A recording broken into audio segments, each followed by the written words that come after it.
cents, 381.90.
And she's now with the O'Regan kennel, and she was with Glenn Quirk. So we'll see what she can do here tonight. She's in box number 2. I didn't want to risk her entirely. The bookies were keeping her safe too. She's had support even at class 5 level, but now she's all the way down to class 3. And we'll see if she can't show something fresh up tonight. English Honey, but she's been disappointing here in New Zealand. The 8 Homebush Limbo's been getting off the boxes pretty quickly. Whether she can cross is another thing, and she couldn't last week from box 7. Stevie's Magic up there in box number 5 ran second behind Opawa Token 2 starts back. Did have her chance though. She led up in a fairly moderate 17.81, got gunned down. Not bad number 4, just a wee thing. The form just a little indifferent. It's been at Manawa 2 and second off box 1, 3 starts back. Don't think box 1 really suits her. She does push off a wee bit. Now another colt, the 3 dog, has been flopping out of the boxes, so not bad. Might be able to take up a sit early. We shall see. The Rock 95.2 FM, Heat 2 of the Class 3s tonight, and Alamein Jar to lead them up in box number 1, followed up by another colt in the 3. Gold rug for Stevie's Magic. And away in box 7, Matilda's Babe. Alamein Jar's gone favourite $4. Getting good money the field here though. The second line loading up. English Honey, the green and white. Not Bad, the blue. Crystal Wave, the green, and Homebush Limbo, the outside, in the pink. Around comes the bunny, about set to break on a race number 6. Just about there. Racing, Alamein Jar gets a fair break. Coming across was Homebush Limbo. Matilda's Babe is nice and handy early too. Stevie's Magic showing up as well. Up and around the outside, Crystal Wave with big strides. That'd be followed. Stevie's Magic's been shuffled. Back with that was Not Bad. Another colt's a good way from them as they swing the corner. So's English Honey. Up they come. Matilda's Babe's found the lead from Alamein Jar. Matilda's Babe, Alamein Jar. Crystal Wave was third. Back behind those runners then we would have had Not Bad, another colt. Homebush Limbo was well back when they crossed. And back with them too, Stevie's Magic and English Honey's come in last. Well, she's got her reward tonight, Matilda's Babe. And she had to work for it too. She's done a good job here. Because there were a few of them going forward. Homebush Limbo, another good break the outside. So Matilda's Babe had to come across with it. Stevie's Magic the middle, and Alamein Jar was trying to push through the inside. And then Crystal Wave bounded into it with big strides too around the outside. But coming to the corner, Matilda's Babe drove to the lead and ran clear. Alamein Jar, pretty good run after a moderate beginning. Was pushed through to second, Crystal Wave third, and then Not Bad. Head-on shot, probably the unlucky runner is going to be the Gold Rug with Stevie's Magic, who was handy early, but got a bit crushed going to the first bend. with the 8, the 7 coming across, and one Alamein Jar's pushing across from the inside, so Stevie's Magic wears a bit of that. Crystal Wave up and around the outside with big strides there. Alamein Jar, after the jostling, is pushed through on the inside and run into second. 7, Matilda's Babe, a black bitch by Elite State out of Matilda for the Silver Gym Syndicate. John MacArthur trains at Wanganui. Nothing official yet. Matilda's Babe's 110 now from 56. Will be 7, 1, 6 and 4. Yet to be determined though, Russell. We look forward to the second half of the program with race number 7. The first of our 5 20-metre races. We've only got 2 tonight. It's the Crombie Lockwood, first leg of a double treble play 6, and we're underway at 8:07. Yeah, second half of the program with the 2 middle distance and the whole stack of open class races. There are 3 straight out open classes and then 1 combined with the C4s, and they are the 4 legs of the quaddie starting on race number 9. So getting up in grade for the latter portion of the evening at Wanganui, and we've got a couple of greyhounds sort of flying in the next couple of races to take us to those open grade racing. So, yep, good stuff to come from Hattrick, and Rozzo will point us in the right direction. Result to come in just a tick as we have a look forward to race number 7, Class 2 middle distance, and Corborn Tip at 281.40, 130 in money back early on the tote for Matt Roberts. Looks to continue this very good patch of form that she's in. Second favourite, well, there's a couple with bookmakers at $4.50. That's Hardy and Mega Girl, $4.50 a piece for those 2. Queen Rowdy there to the inside was a winner a couple starts back, and last time from box number 1 was away okay and then got a little tired, and albeit a good race. Race number 7 for the Greyhounds, the Crombie Lockwood Class 2 middle distance. That's at 8 minutes after 7 o'clock. Result now confirmed for the 6th on the card, and a good win. It's taken a little wee while for the next win to come for Matilda's Babe, sort of around 4 months, but she is rewarded for consistency tonight. $442 is win number 10. Alamein Jar $140, Crystal Wave $2. $5.40 for the Quinella, Trifecta 63 in the first 4, $358.90, 7, 1, 6 and 4. The 2 and 7 double is 21, concession double $9.70, and the treble 2, 2 and 7, $47 for the treble. Next up, we're looking towards Triple Trio.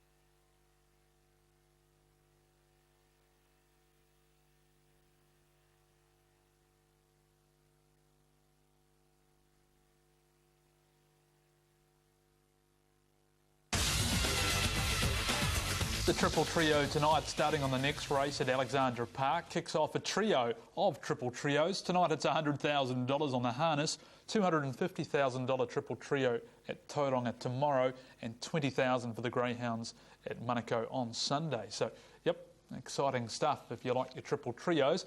And we are now going through the 3 legs before it gets underway. And Craig, what are we thinking in the first leg, race number 2?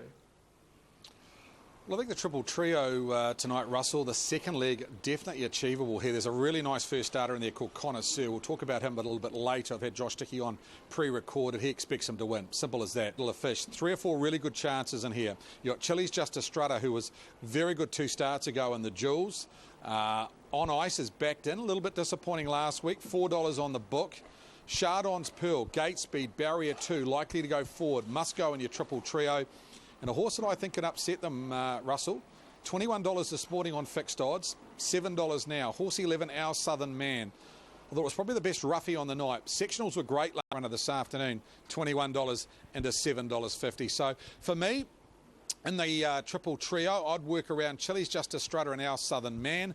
And our suggested one, we've banked it on Our Southern Man. It is an open leg number 1. I think gate speed, runners 2, 3, 4 will be on the play early, Russell, and you may need them in your first trifecta, well, your first leg of the triple trio anyway. And in the next one, where we have this 2-year-old on debut, they like it, so then it gets a little tricky with the rest, Craig. Who do you go to next?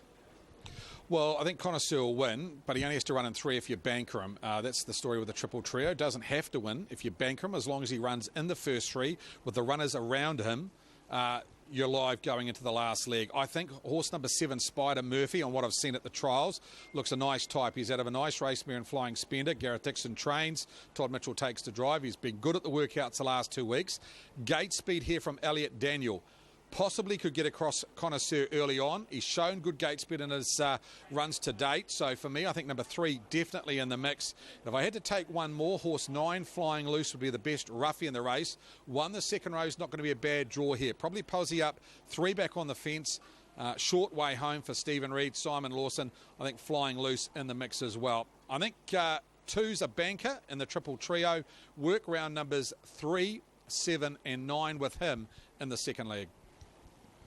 It takes us to the final one then, Craig, and here we've got a mobile over 2,700 metres. It seems a race where there could be a place getter at a bit of a price. Is there something you're looking at at that side of the sort of spectrum? Lofty Brogden would be the best roughie in the race, Russell. 2,700 metre horse. Got it left parked out in a very quickly run race last start, but you go back to his form over the distance, it's pretty good. I put Matt Cullen on top. For the triple trio. Zach Butcher got on well with him last week, got the money at Cambridge. I think he hasn't really stepped up in grade. I think he's pretty well placed tonight, and I expect him to go forward from the draw. So I'd have him in. Spook was unlucky last week. He's a horse that's had 2 or 3 runs back from a spell. I thought he's a chance. He's likely to go forward as well. Pacific Rapture had Jay Abernathy on earlier. We'll catch that interview later on. He thought this horse was an each-way chance tonight, so Pacific Rapture definitely in the mix. A horse that's won a Group 1 and $140,000. Races well through the winter, so I thought Pacific Rapture to the second row, definitely in the mix. Best roughie, 11, Lofty Brogden. We did a suggested triple trio tonight, first one I've ever done. Banked 11 in the first leg. That is Our Southern Man with runners 2, 3, 4, 7 and 8. Second leg, number 2. And that is Connoisseur with runners 3, 6, 7 and 9. Third leg, bank it at Matt Cullen with runners 5, 6, 10 and 11.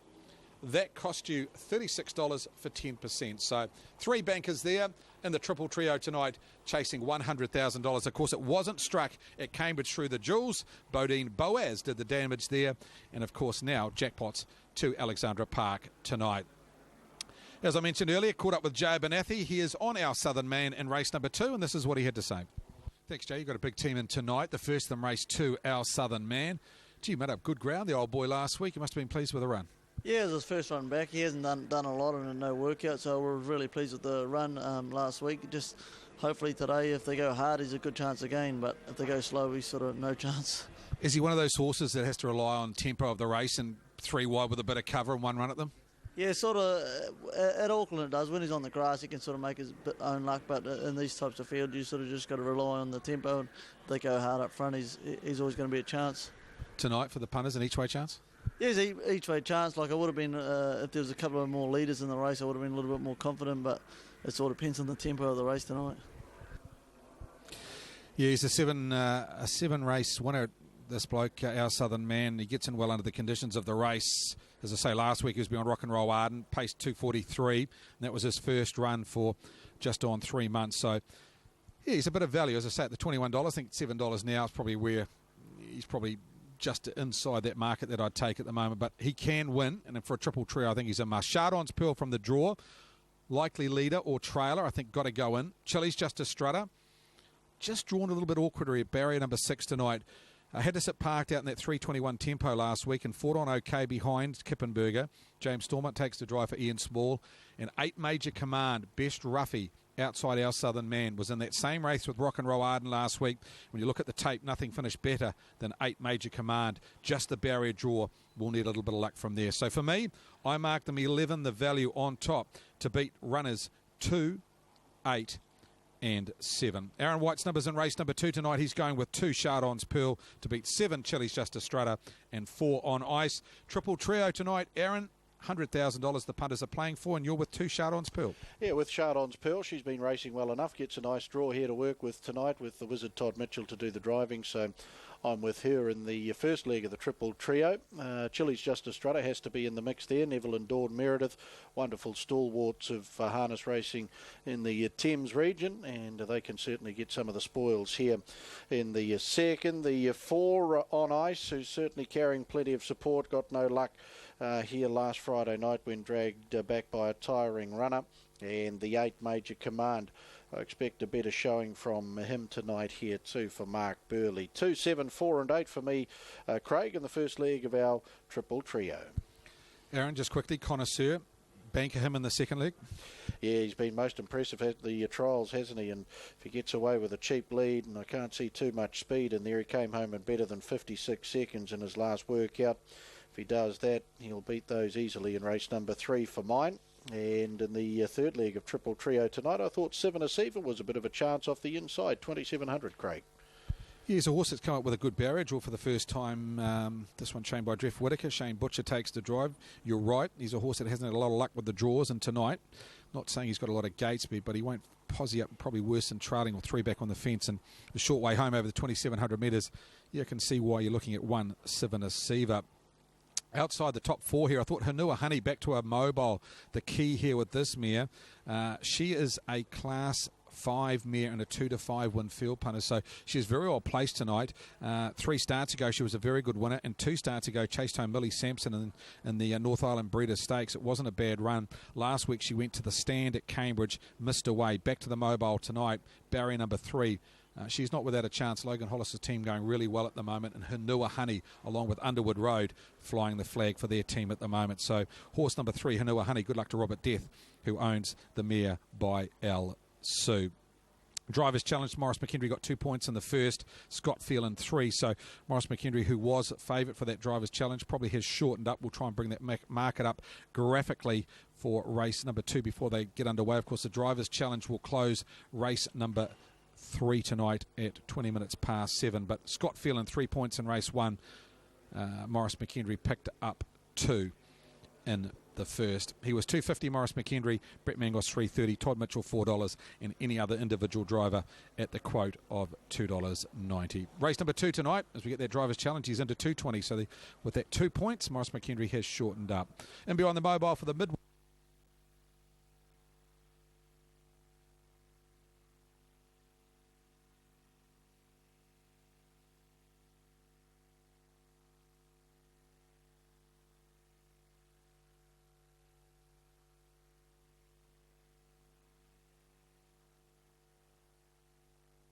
He paces in behind the yellow bar arm, working into the lane for this, the second, the Midwinter Christmas at Alexandra Park mobile pace. Starter Frank Phelan. Turns on the green light, and they're off and pacing. On Ice comes out well with Chardon's Pearl and Hot and Saucy on the inside. Hanua Honey will take a spot behind those. Getting a nice run through from the second line, Viewfield Apache. Major Command out wider. Mullingar Mac, our Southern Man, gets back in the field with Cho Cullen. And back with those, taken off the arm, Chili's Just a Strutter. Pacing past the stables and out to the 1,850. On Ice leads, but whistling around the outside comes Mullingar Mac and Zach Butcher. And he'll go up and get the lead as they work into the back straight. 2 lengths away in the field then to Hot and Saucy. They're followed by Chardon's Pearl. 1.5 lengths away, Hanua Honey on the outside of Viewfield Apache, and 3 wide around those is Major Command. Our Southern Man back third last on the inside of Cho Cullen, and Chili's Just a Strutter biding her time back of the tail in a lead time of 43. Off the back, and they sweep across the showgrounds turn, and Mullingar Mac from his unruly draw now leads by 2 On Ice. Up on the outside, Major Command third and parked. Hot and Saucy fourth, and 3 back on the inside, and Chardon's Pearl to take the 1-1 for the Wizard Todd Mitchell. Viewfield Apache 4 back on the inside of Hanua Honey. Then our Southern Man 5 back on the inside of Cho Cullen, and Chili's Just a Strutter still back at the tail. 32 and 5 was the opening quarter. Midwinter Christmas at Alexandra Park mobile pace, and Mullingar Mac, he's the first to hear the bell, leads by 1.5 lengths over on ice with a circuit left to go. Major Command sitting parked as they work the stables corner. Hot and Saucy, 3 back on the inside. Chardon's Pearls had an economical run in transit, now 1-1. Back on the inside then, 4 places back is Viewfield Apache. Hanua Honey's got the back of Chardon's Pearl, then our Southern Man Chocullen and Chili's Justice Strutter, 32-1 the second quarter. Mullingar Mac into the back, leads a length to its wheel as Major Command, and on ice is trailing 1-1 Chardon's Pearl. To its inside, Hot and Saucy, then Hanua Honey. That's racing on the outside of Viewfield Apache. Chocullen back third last. Back on the inside, our Southern Man seems to be full of running, but he's got nowhere to go. And Chili's Justice Rutter, she's going to have to be good from back there. She's 10 lengths off the leader, 400 left to run. 29-5 the third quarter. Mullingar Mac leads on the outside. Major Command, Chardon's Pearl springs out of the 1-1. On ice, waiting the passing lane, then Hot and Saucy. Further back, Hanua Honey, homeward bound. Where the leader, Mullingar Mac, on ice on the passing lane. Chardon's Pearl, Major Command. Hanua Honey in behind is Hot and Saucy. On the inside, on ice has come through to lead, following it through Hot and Saucy. On ice, and the Magic Man will get the win over Hot and Saucy. Third, it's very tight. Hanua Honey in a very tight photo with Mullingar Mac, Viewfield Apache, then Chili's Justice Strutter. They were followed Major Command and our Southern Man. Further back in the field, Chocullen. And Chardon's Pearl disappoints after a nice run in transit. Back towards the tail. 28-8 the final quarter. 246.1 the overall run.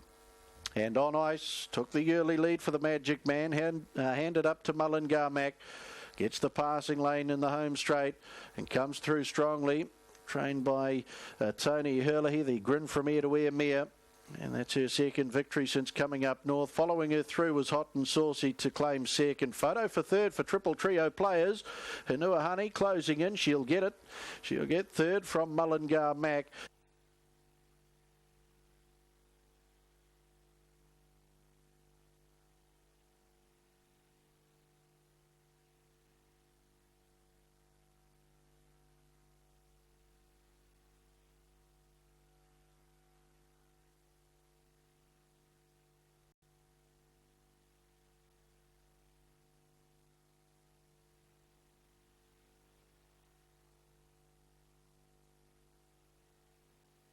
Official placings, race 2, the Midwinter Christmas at Alexandra Park, mobile pace. 4, 1, 3, 12, 7, 10. 4, 1, 3, 12, 7, 10. Horse 4 on ice, pace 8. The margins 1 1/4 lengths, 1 1/4 lengths ahead. 4, 1, 3, 12, 7, 10. Race 2, the Midwinter Christmas at Alexandra Park, mobile pace. 4 on ice comes back at the head of the field. Fourth win at start number 13 and second win since coming north to the Tony Hurley barn out of Papakura for Butterworth Racing Syndicate. Morris McKendry, the Magic Man, back at the head of the field on the Deep South bred on ice, bred by the Calders, BL and Mrs. K.E. Calder. Grin from ear to ear, 4-year-old bay mare out of Kiavari. Dave Fornasek down there for the Thames Harness Racing Club in attendance with the victory celebrations. 1 Hot and Saucy second, Real Desire Brown 5-year-old mare out of Ayers Sassy, raced by MG Berger, Mrs. MT Corboy, Mrs. TD Court and IJ Donovan. Mike Berger trained Cambridge, Philip Butcher. 3 Hanua Honey in for a third. El Sue Tapestry, 6-year-old brown mare, raced by RW Death. Logan Hollis, Shane Robertson trained at Pukekohe, and Logan Hollis did the was even $3. And 3 Hanua Honey, $3.80, $3.80. Quinella, $21.70, $21.70. Trifecta, $242.60, $242.60. And the first 4, $1,232.60, $1,300.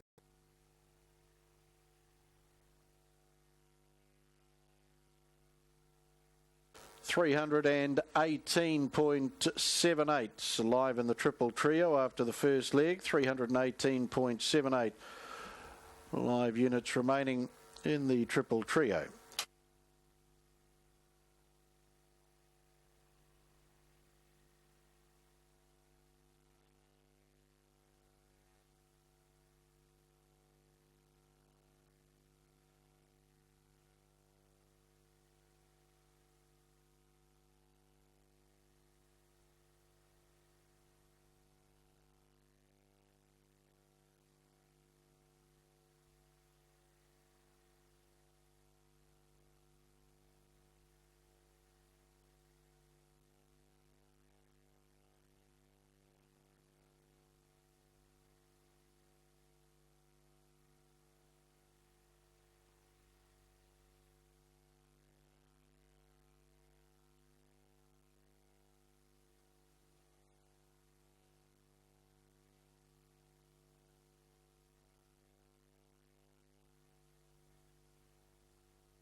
That's King, El Panadol, and that's King between that pair.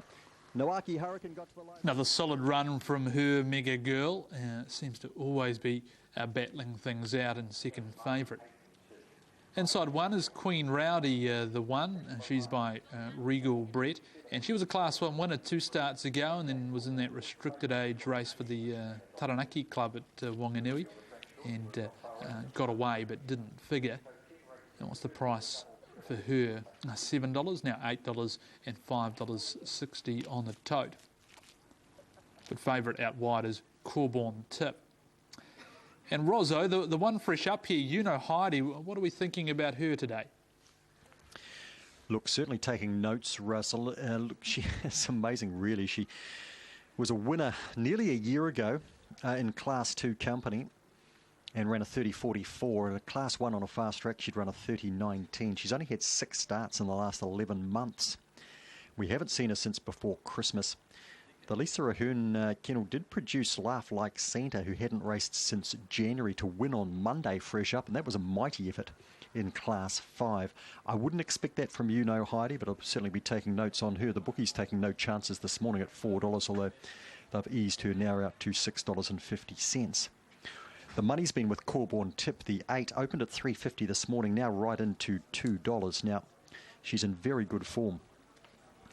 Beaten here last week by Sweet Ruby Jane, who blew on by and put 8 links on Corborn Tip. Then on the Monday, Corborn Tip held her ground, box 2. Sweet Ruby Jane couldn't cross her. Corborn Tip held up, put the shoulder in. Sweet Ruby Jane lost her back legs and just for a stride or two was unbalanced. Then Corborn Tip went on to beat Backyard Body, and Sweet Ruby Jane tasted defeat for the first time. I've gone Mega Girl on top though. The 5. I raced her Grandam, Mega Maxi, and there's a lot in Mega Girl that I see in Mega Maxi. They look almost identical, the markings. Mega Maxi had a Roman nose. She was a triple Group 1 winner. I don't think Mega Girl's going to get there. Formerly with Ray Adcock out of Funny Girl, who's been a nice producer. Mega Girl's won 6 from 41. But the 2 runs she's had for Nathan Udy, she's gone 2 good races. The 4th fresh up, and then that second last week behind Wicked Spell, who ran 3rd in the New Zealand Derby, is a pretty good animal. So a repeat of that performance takes her close. So I put her on top of Corborn Tip, whose form you certainly can't deny, especially that form around Sweet Ruby Jane. Peter Taylor's got a couple in here, and the Necky kennels, or at least the Kettlewell Phillips kennels anyway, have been going very well tonight. And Queen Rowdy off the inside was a winner back in March in Class 1 company.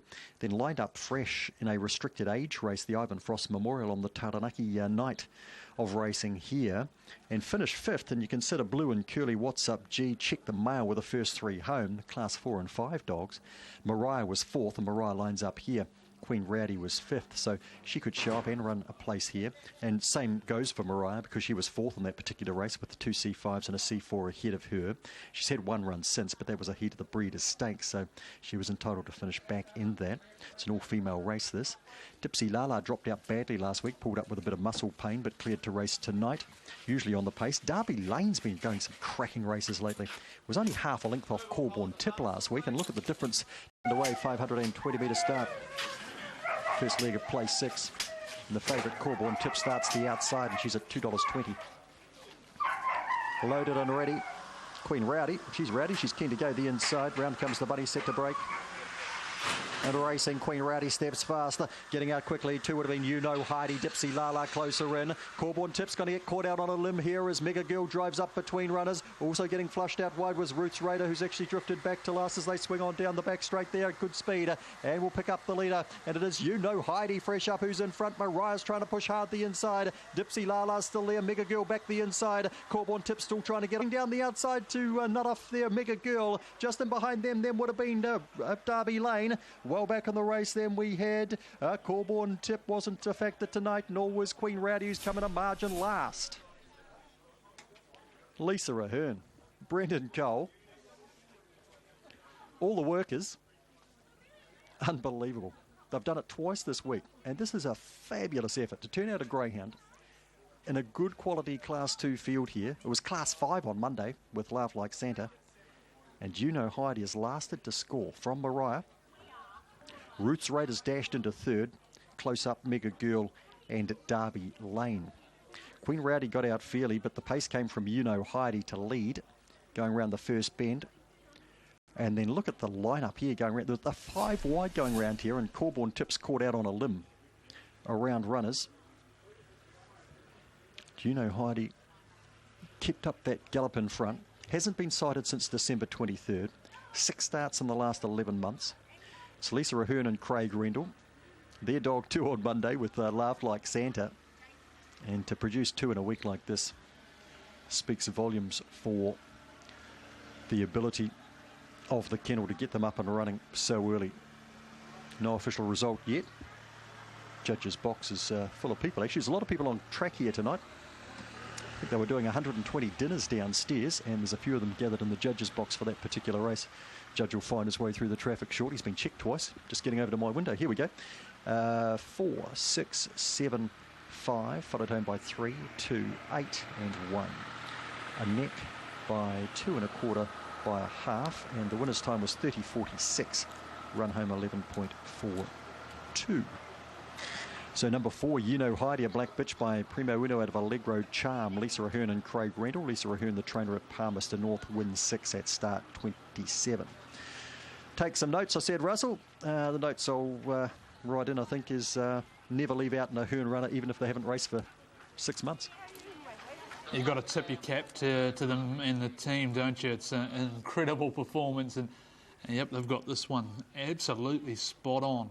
30.46 as she goes first up and takes out race number 7. Tired just a little bit late, but held Mariah quite easily at the line. 670, 180, 340 and 340, so big money for the 2 place getters. Cornella, $78.80, trifecta $681.90 in the first 4, $2,294.10 for 6, 7 and 5 for race number 7, the first 4. Up into Class 4 for the next one, that's the Wanganui Chronicle, 305 metre sprint for the Class 4s, and there's a whole batch of them here vying for favouritism, and should be a good contest on the track, you'd think. Shake 'em Up, $3, Blue Senior $3.50, and Plan Your Move at $3.50. The bookmaker figures for race number 8, option 108 if you go fixed win for the next one from Hattrick. That's at 33 past 7. We're at Alexandra Park right after this.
We're 2 races down for this favourite at trials, etc.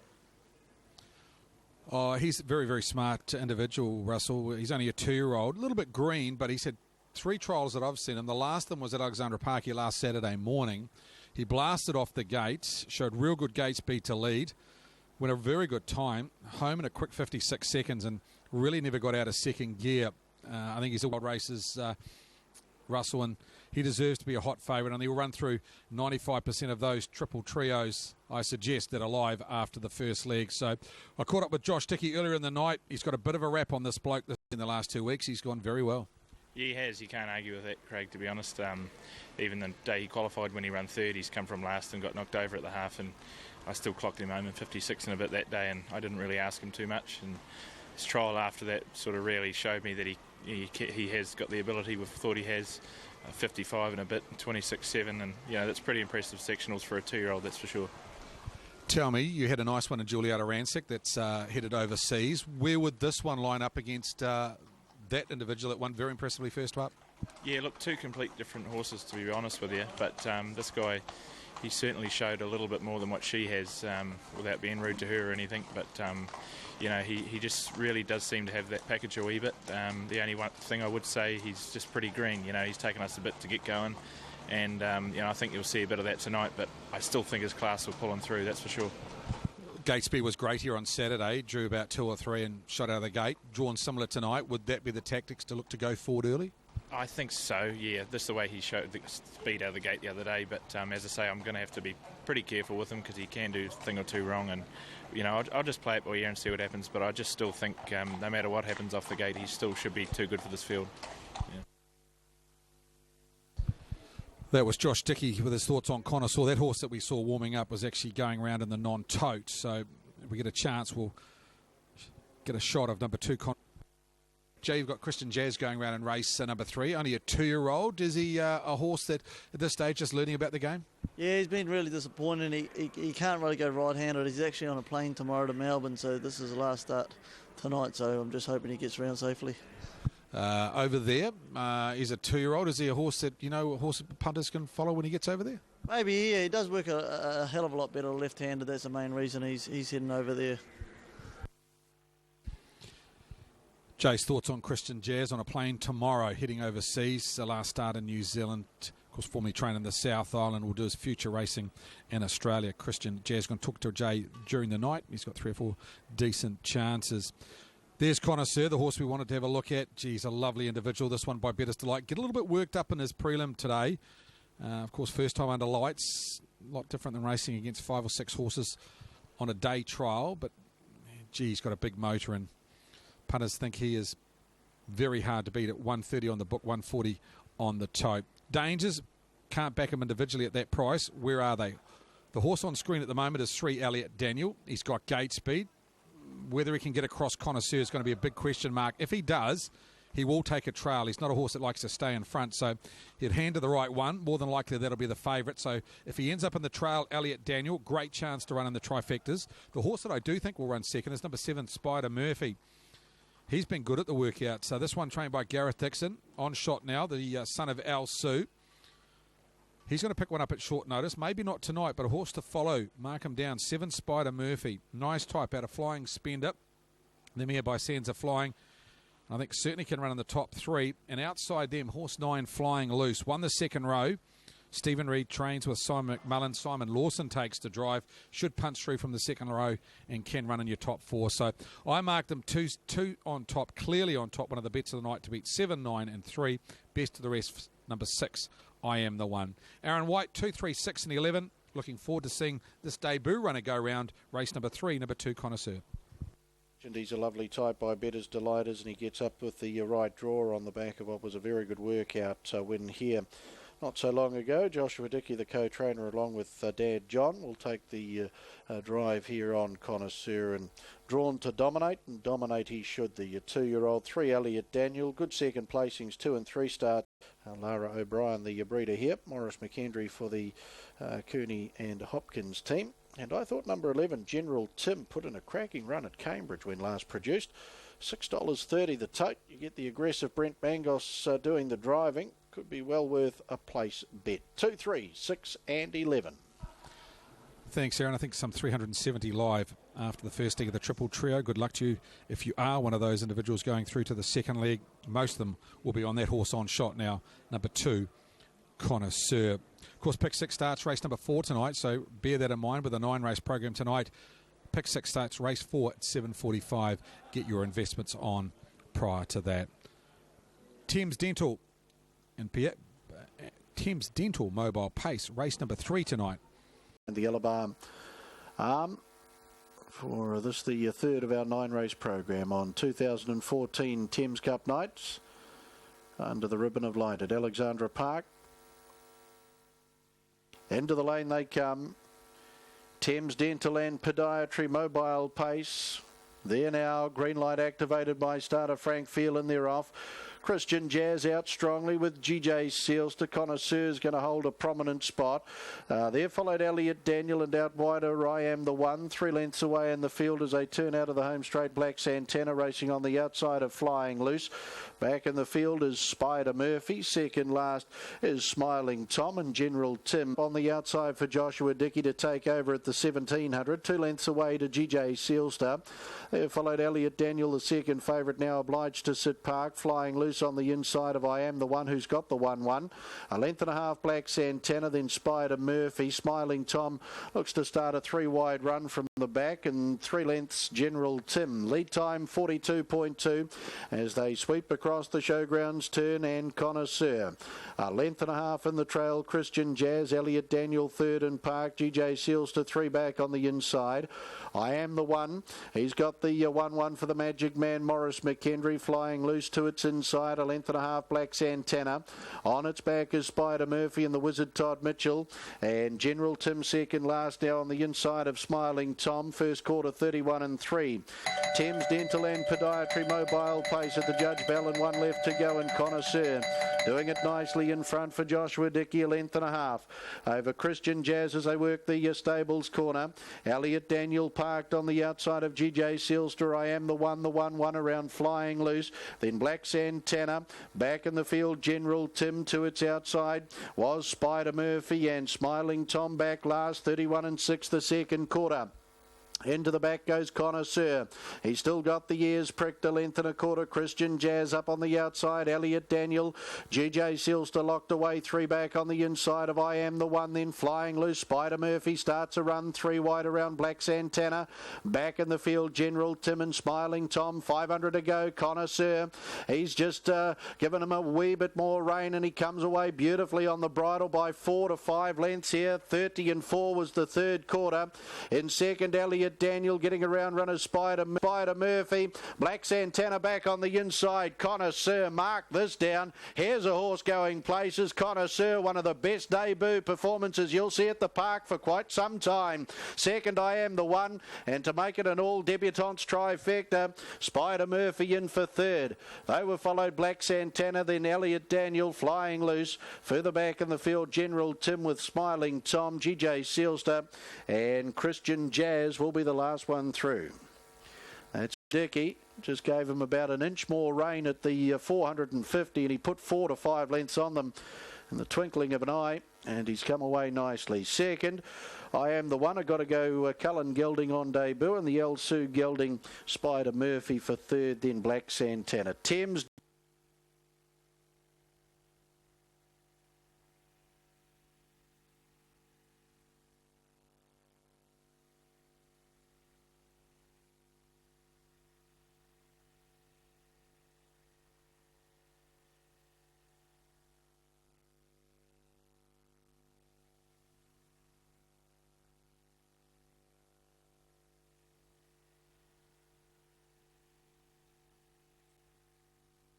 Official placings race 3, the Thames Dental and Podiatry Mobile Pace. 267,539. 267,539. Horse 2, Connoisseur, paced the 2,200 metres in 243.93 on debut. Mile rate, good mile rate, 159.9, last 858.7, and the 428.2. The margins, 10.5 lengths, 1 1/4 lengths, 3 3/4 lengths. 267,539, race 3, the Thames Dental and Podiatry Mobile Pace. Connoisseur to come back at the head of the field. A Better's Delight Bay, 2-year-old gelding out of Cyclone Annie. Raced by breeder W.R. Barnes along with Mrs. L.F. Barnes and J.W. Dickey. Now the breeder being Joe Barnes as well. Better's Delight, Cyclone Annie, debutante and most impressive, will come back at the head of the field, be greeted by Neville and Dawn Meredith down there for the Thames Harness Racing Club to take in the victory celebrations of a wonderful debut of victory here at Alexandra Park tonight. 6, I Am the One, and for second, got to go Cullen Bay, 2-year-old gelding out of Angel Hanover, raced by Mrs. A.F. Cooney, PJ Haslam, and the Full Noise Syndicate. Frank Cooney and Tate Hopkins trained at Taupaki. Morris McKendry. And in for third, number 7, Spider Murphy, the El Sue Flying Spend, a brown 3-year-old gelding for the Spider Murphy Syndicate. Gareth Dixon trained at Pukekohe. And 20 and 7, Spider Murphy, $2.10 to 10. Quinella, $6.60, $6.60. Trifecta, $52.80, $52.80. And the first 4, $241.50, $241.50. 4 and 2 in the double, $7.30, $7.30. 4 and 6 concession, $7.60, $7.60. TAB treble 8, 4 and 2, $39 even, $39.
Runners about to come forward now for our non-totes. Australasian Breeders' Crown 2-year-old Colts and Geldings Trot.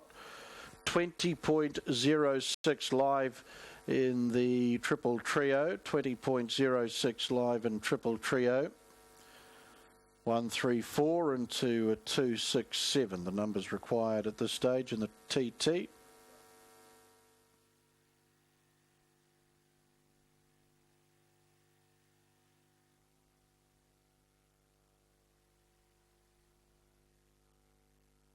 And the two trotters coming up and behind the yellow bar arm.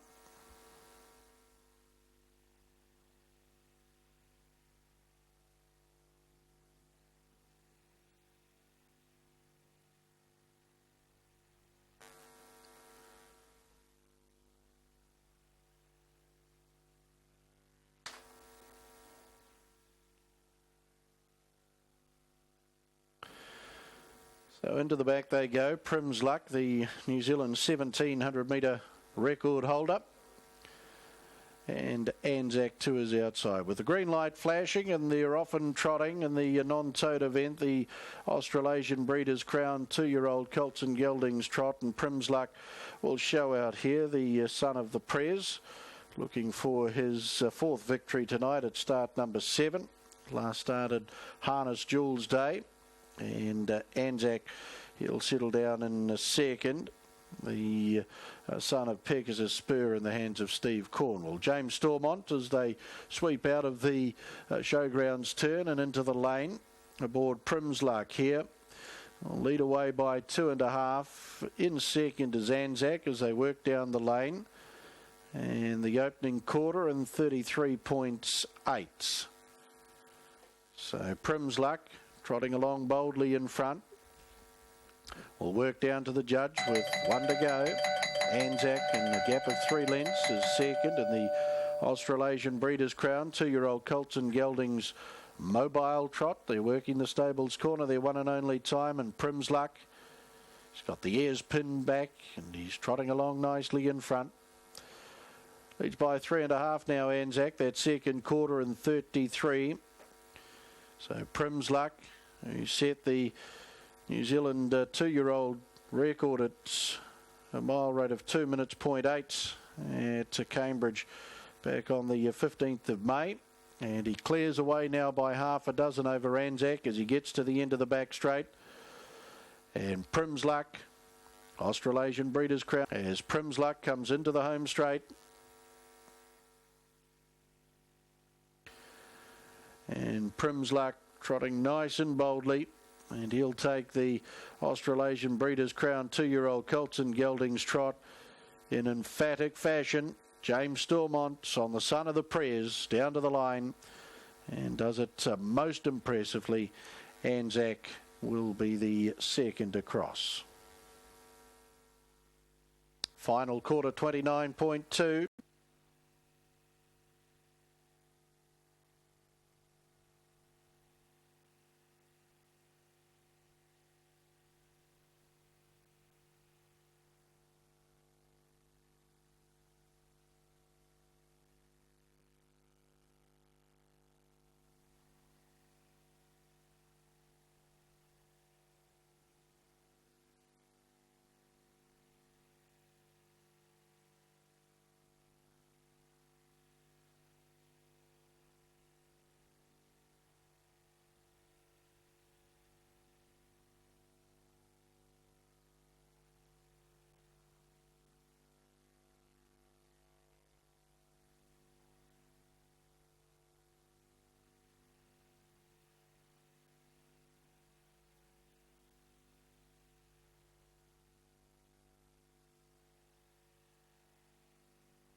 Official placings in the Australasian Breeders' Crown 2-year-old Colts and Geldings Mobile Trot. 1 beat 2. Horse 1, Prime's Luck, trotted the 1700 metres in 2:12.88, a mile rate of 2.5. Last 858.1, the 429.2. The margin being 50 lengths, 1/2 in the Australasian Breeders' Crown 2-year-old Colts and Geldings Mobile Trot.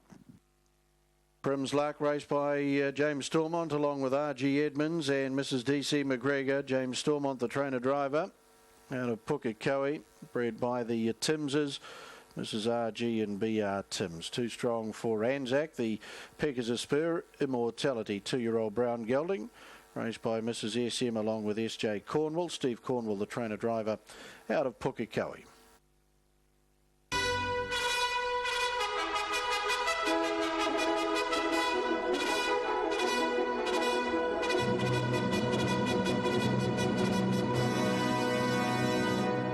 Miller Polgrain Lawyers, mobile pace 2,700 metres to open our $40,000 chase in pick 6 tonight. Also place 6 a double and treble 2. Fastback King managed to get right across to the rail.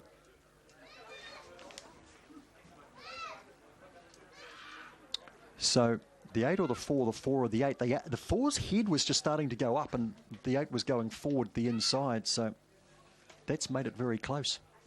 And Jack Cooper, I think, is walking my way, or he will be shortly, one hopes. But again, it's going to be a nose at best, whichever way. With Georgie Clark's coming back with Fastback King. Now, she had Opawa J initially, so she swapped dogs at the end of the race.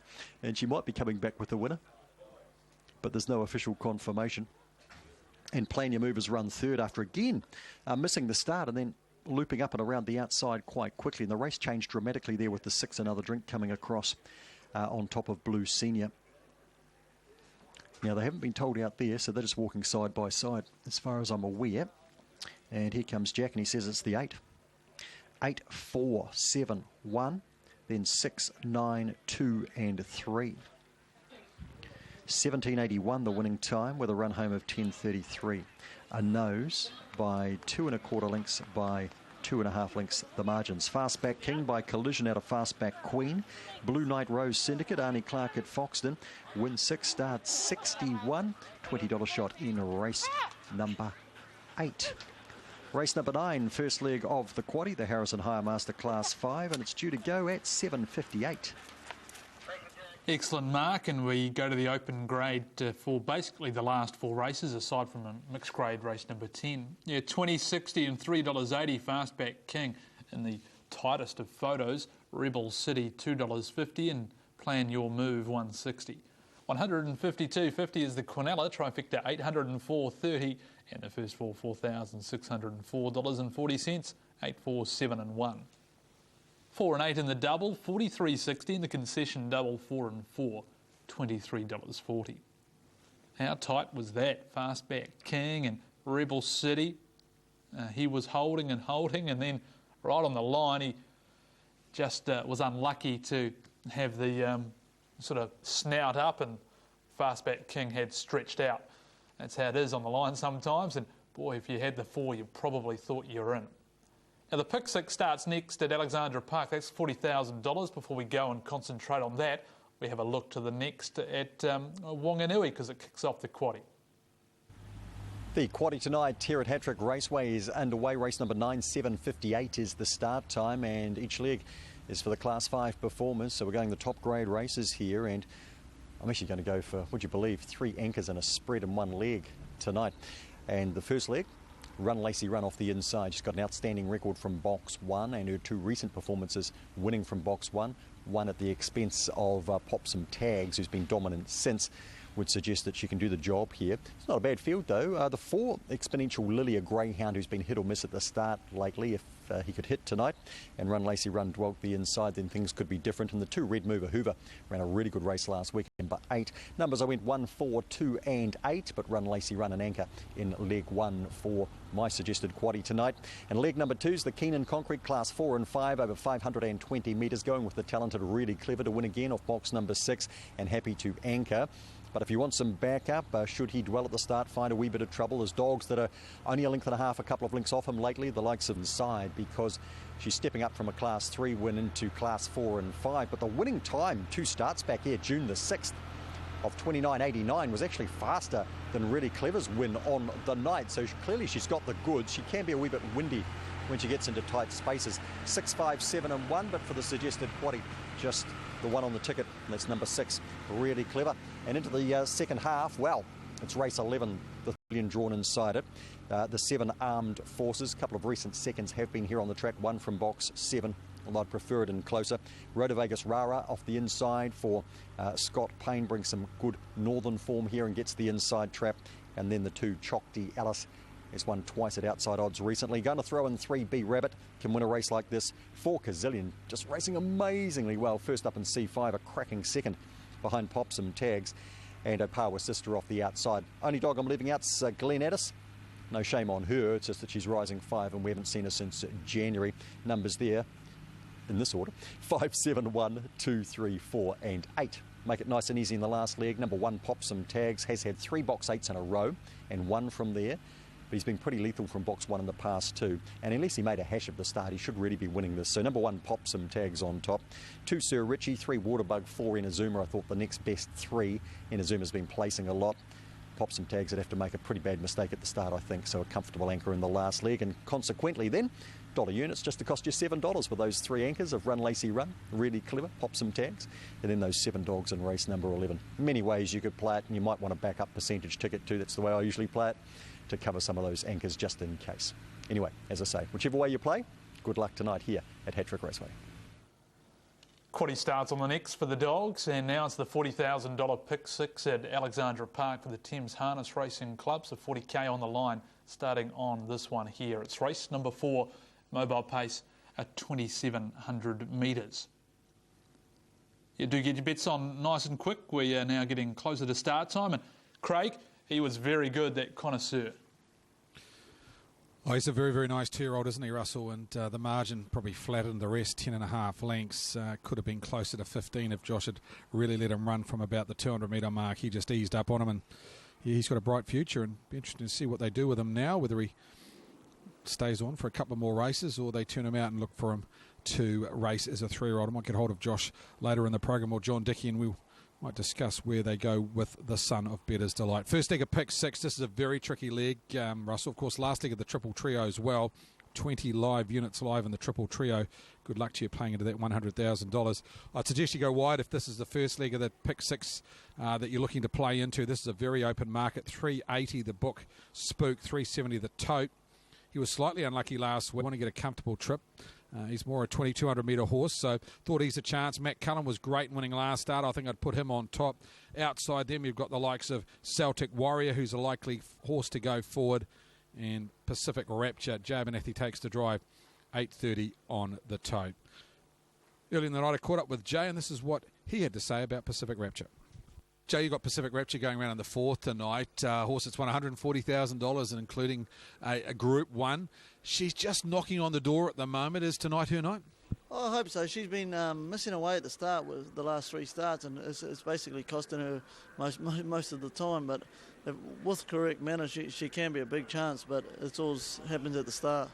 It's one of those things, 2 and 3 year olds, they're now 4. Sometimes the 4-year-old season can be tough on them. Is it a case that, she showed so much ability in 2 at 3, the natural ability was there, and now the older horses have caught up? Yeah, like she was. I was looking back through her career, and most of her races, she did race good in the winter, so that's probably why she's come back into form now. So hopefully she's back into form. Yeah, Pacific Rapture, she is very hard to catch at the moment. I've tipped her out a couple of times in the last 2 or 3 weeks.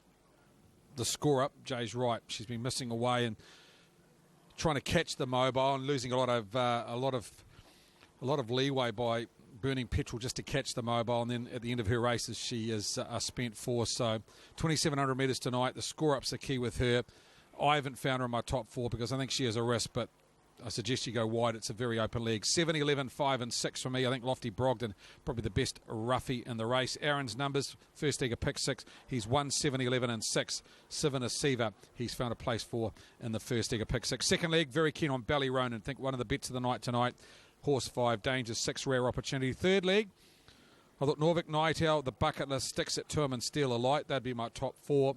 Very keen on Sunny Vacation, race number 7. I thought, again, another one you could possibly anchor in the 7th. If you want to go wider, Jägermeister, Star Monarch and King of Cool.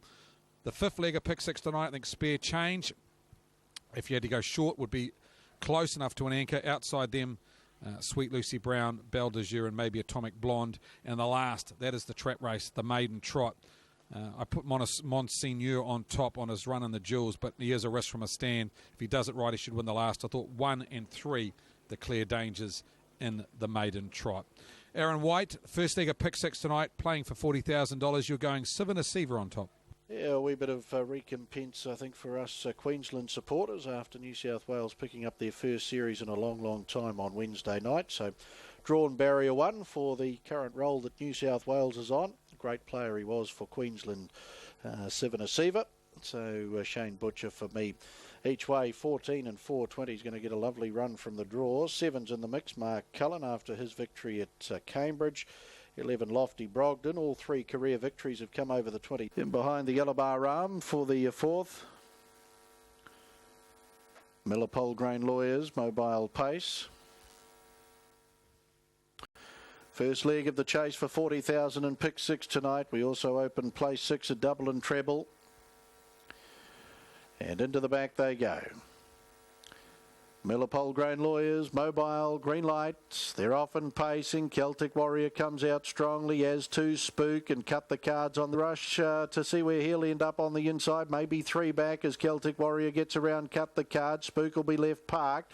So that does have Sivana Siva 3 back on the inside. Eagle Eyes currently in the 1-1. A length and a half Mark Cullen on the outside of Sir Indianapolis. Then Winstone P. 2 lengths Classy Ambition, Pacific Rapture. 2 lengths Mark's Gem back second last, and last is Lofty Brogden as they work into the home straight. We're Spook about to take over now from Celtic Warrior. 2,100 left to go. Cut the Cards third, 4th Sivana Siva. To its outside is Eagle Eyes, Mark Cullen 1-1. To its inside Sir Indianapolis, a length and a half away Winstone P in the running line.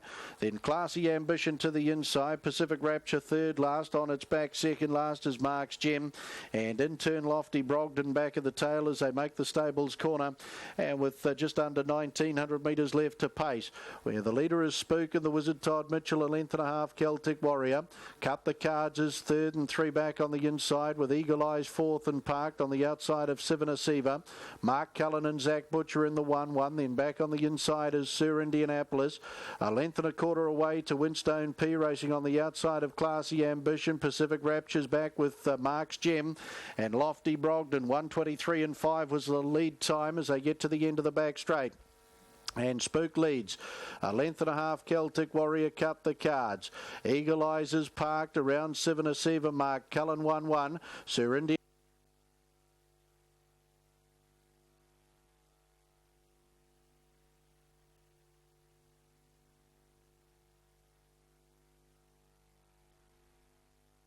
Official placings, race 4, the Miller Paul Grain Lawyers Mobile Pace. 12, 6, 7, 5 and 3. 12, 6, 7, 5 and 3. Horse 12, Winston P. Paced the 2700 metres in 3:25.39. It's a mile rate of 22.4. The last 858, the 429.1. The margin's 1 length, ahead a neck. 12, 6, 7, 5, 3. Race 4, the Miller Paul Grain Lawyers Mobile Pace.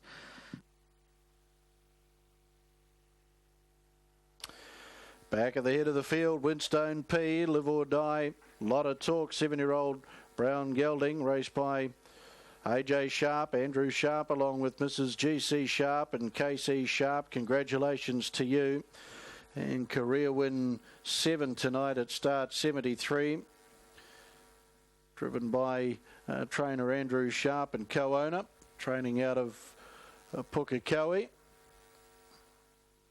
Winstone P, too strong, bred by Maria Periton. Winstone P. 6, Celtic Warrior second, a Mark 3, 4-year-old Bay Gelding at a GI Jane, raced by TR Vince. Tim Vince, the trainer here at a Rachel's Cullen, raced by GJ Lambert and PJ Scaife. Peter Scaife trained at Foxton, and doing the driving, Zach Butcher. Number 12, Winstone P, $54.70 and $11.30. $54.70 and $11.30. 6, Celtic Warrior, $2.10, $2.10. 7, Mark Cullen, $1.60, $1.60. Quinella, $99.99. Trifecta, $2,281 and $80, $2,281.80. First 4, $2,808.60, $2,808.60. That has a carry forward of $2,106 going through to race 5. Triple Trio, not struck. So Triple Trio not struck.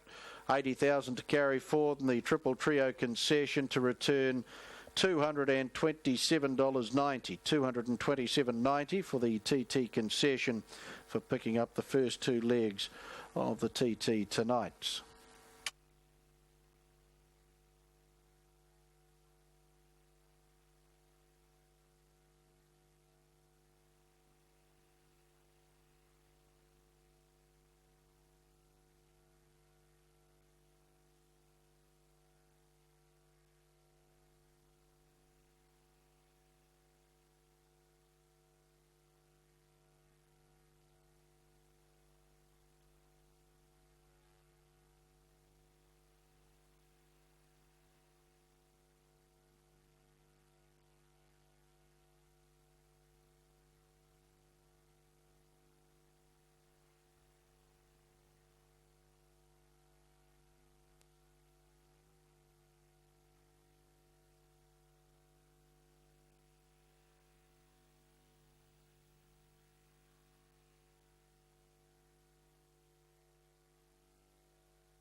Quaddy Pool is $5,000 and climbing at Wanganui. Starts on this one, race number 9. A couple of minutes for you to be getting your bets on.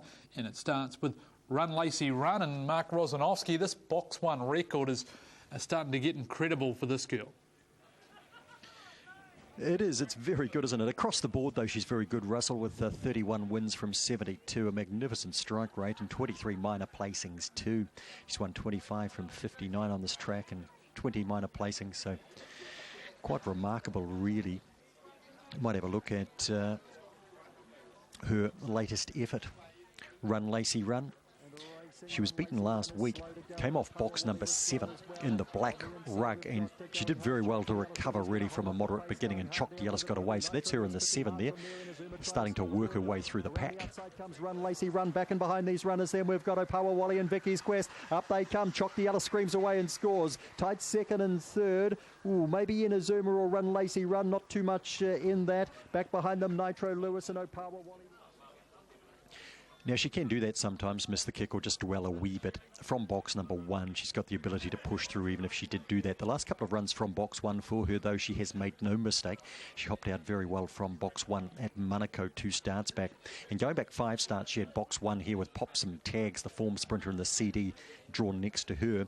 And she jumped and gave Popsum Tags no chance. So I'd expect her to use box 1 to full advantage again. Some other nice dogs in the race, of course, being a Class 5 sprint. The 4 Exponential Lily just becoming a bit unpredictable at the start, but when he jumps, he's very hard to beat. He led out 2 back and Popsum Tags had to run him down. There was half a length between them. He won the Wellington Champion Sprint 5 starts back, jumping to the front.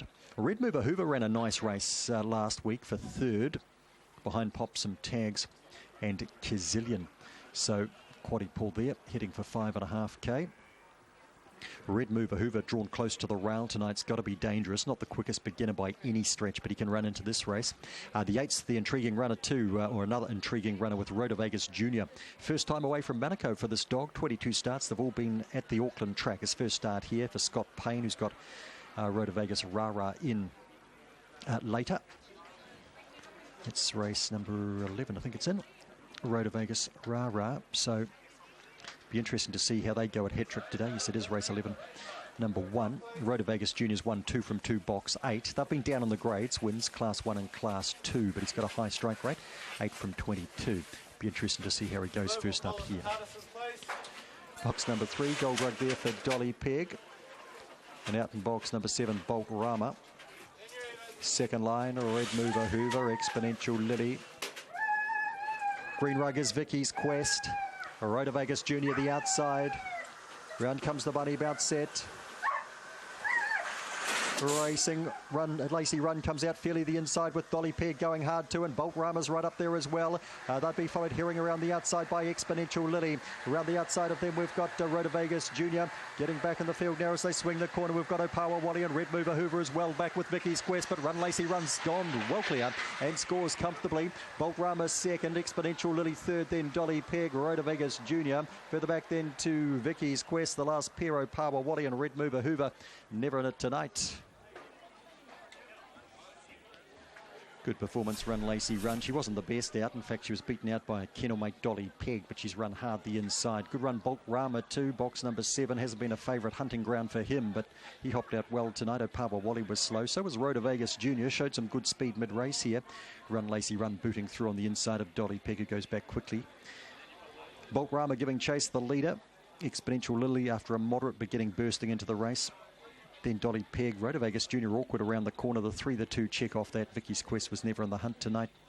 And Run Lacey Run screams away for career win 32 from Bolt Rama. Exponential Lily and Dolly Pegg will hold down 4th. Having a look at the head on, it wasn't the flashiest beginning from Run Lacey Run, but there's plenty of room for her to accelerate through the inside with Red Mover Hoover slow. And he bangs into Wally, who was slow out early. Things get a wee bit tight there for the back runners, the 3, the 2, the 6. Rhoda Vegas Jr. showing some good mid-race speed around the outside. Run Lacey Run is a black bitch by Run Jake Run out of Corborn Stacey for Angela Turnwood. Craig Rendell's having a good night in the racingdogs.co.nz. Win 32, start 73 for her. Paul Freeman and Angela Turnwood's second win of the night. Paul with a greyhound back at the head of the field. Making it official, 1, 7, 4 and 5. Then 8, 6, 3 and 2. 17.42 the winning time on a cool night with a run home of 10.36. 3 lengths by 1 3/4 lengths by 1 3/4 lengths. run Lacey Run, a short price start to the quaddie tonight. The second leg. Here's the Keenan Concrete Class 4s and 5s over the 520 metres. It features Really Clever and some other very nice dogs at 8.23. Yeah, another good contest, isn't it, Rozzo, with then 2 open class sprints to round out. Number 1, Run Lacey Run, does it again, 170, 130. Bolt Rama, 240. Exponential Lily, $2.30. 620 for the Quinella trifecta, 38, and the first 4, 346.50. 1, 7, 4 and 5, first 4. Now the treble, 4, 8 and 1. 4, 8 and 1, the treble numbers, gives out 569.30. 569.30. And what's happening in the Keenan race, dominated by the Lisa Ahern kennel, with the Freeman Turnwald camp throwing in a couple. Stay Young, decent chance, nice second last start. That's the next one for the Greyhounds, and we're looking forward to the 3 match on Saturday, 7:35, and the All Blacks from 122 to 120, so a weight of New Zealand money for the ABs, $4.20 for the English. Option 18 is the head-to-head at 11.5, so the ABs have to win by 12 points or more for that top option to come in, 182, and England can win or they can lose by 11, 192, and that's one way to be looking at it. Winning team and margin, option 24 for the winning team and margin, so I bet there'll be some cash for the ABs here, and no, so bookmakers obviously at full time what's going to be happening, option 25 and 147 for the All Blacks at half and full time, 147 the short way there. England to get out with maybe a couple of penalties and to be run down, 575, yeah, the second favourite I suppose you call it. And head to tab.co.nz for all the other rugby odds. Of course, you've got the Aussies taking on the French, South Africans versus Wales, and Argentina, Scotland. They're the international games over the weekend. But enough of the rugby for now. Let's get back to the racing and update you on the triple trio at Alexandra Park. So you did well to get through the first 2 legs, but then with Winston P, you didn't stand a chance, so don't be too hard on yourself.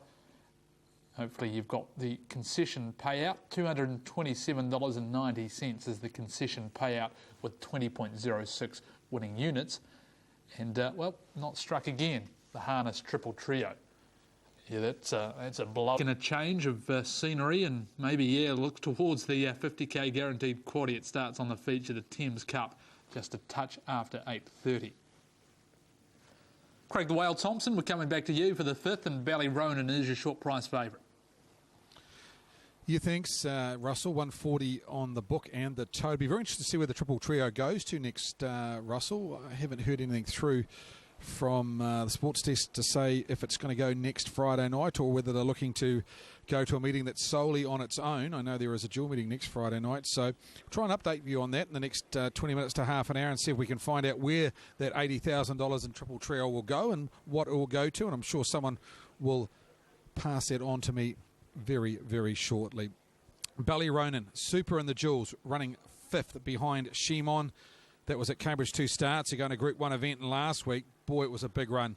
Came from a long way back behind Sun Shield.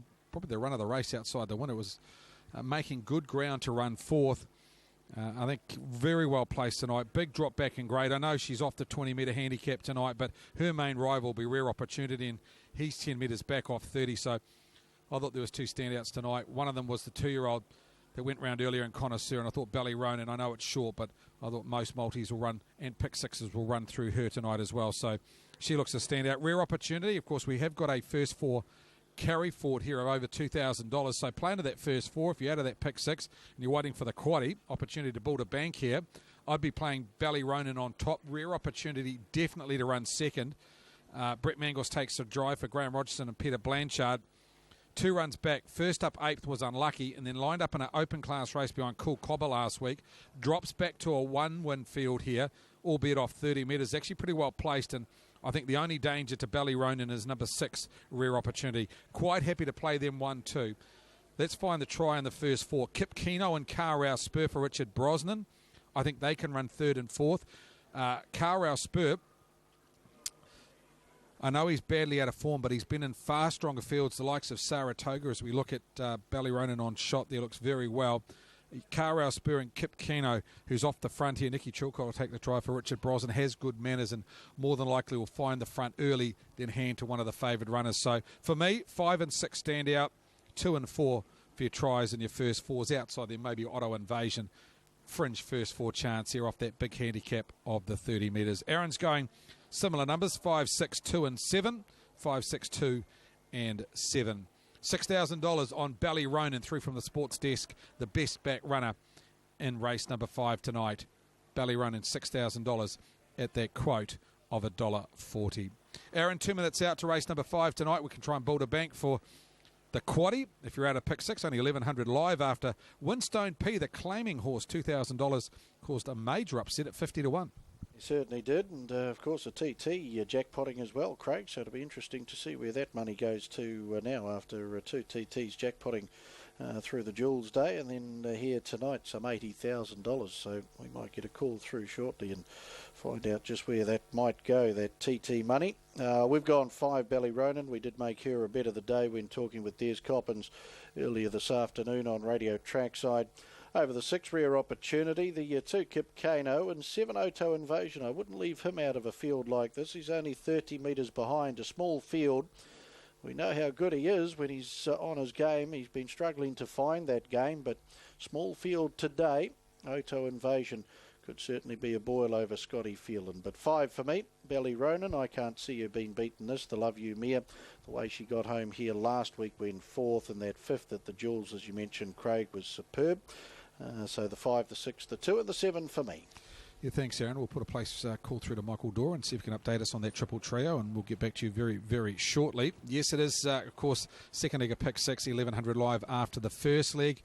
The quaddie, of course, $50,000 punters. You're playing into that. Race number 6 tonight starts at 8:37, so still a chance to chase $1 down here at Alexandra Park tonight. 8:37, the first leg of that $50,000 quaddie.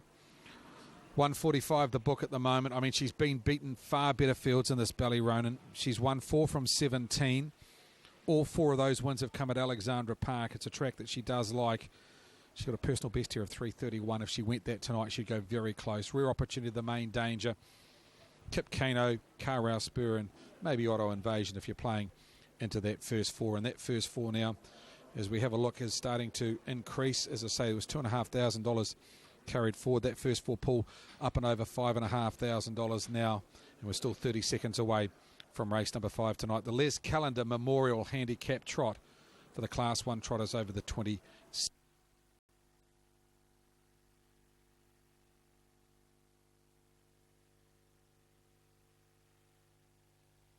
And John Joseph, Kip Kano, McConway, they're our frontline horses. McConway off the unruly for new trainer 2 and driver Gary Noakes. From 10 metres behind Carwado Spur. 20 metres, the favourite Ballyronan. 30 behind Rare Opportunity and Auto Invasion. Starter Frank Phelan issuing the final instructions to the drivers as they turn in now. Pick 6, 1130.44 live after the Rafi. Winstone P, number 12, securing the first leg. So they face up to the starter now. The barrier strands release and they're often trotting a wee bit slow off the front. Tape was John Joseph. The others are down and trotting. First away, Kip Kano from McConway. John Joseph will settle down in third. They're followed by Carwado Spur. 4 or 5 lengths away, favourite Ballyronan as John Joseph gallops into the first corner.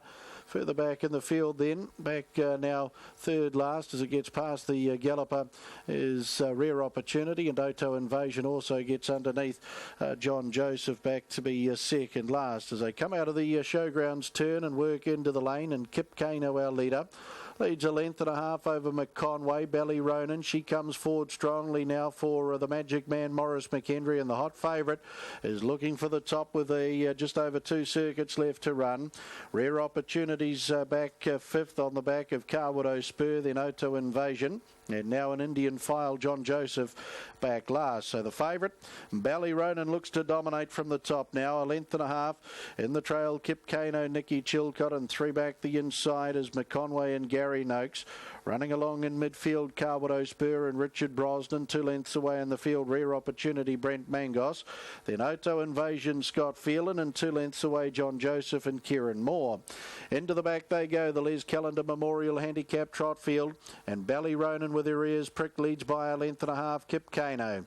McConway is third, and fourth, Carwood Spur, no changes. They're followed by a Rare Opportunity, Auto Invasion. He's back second last, wants to go a bit quicker too. 1:32 and 9 was the lead time, and 3 lengths away, John Joseph.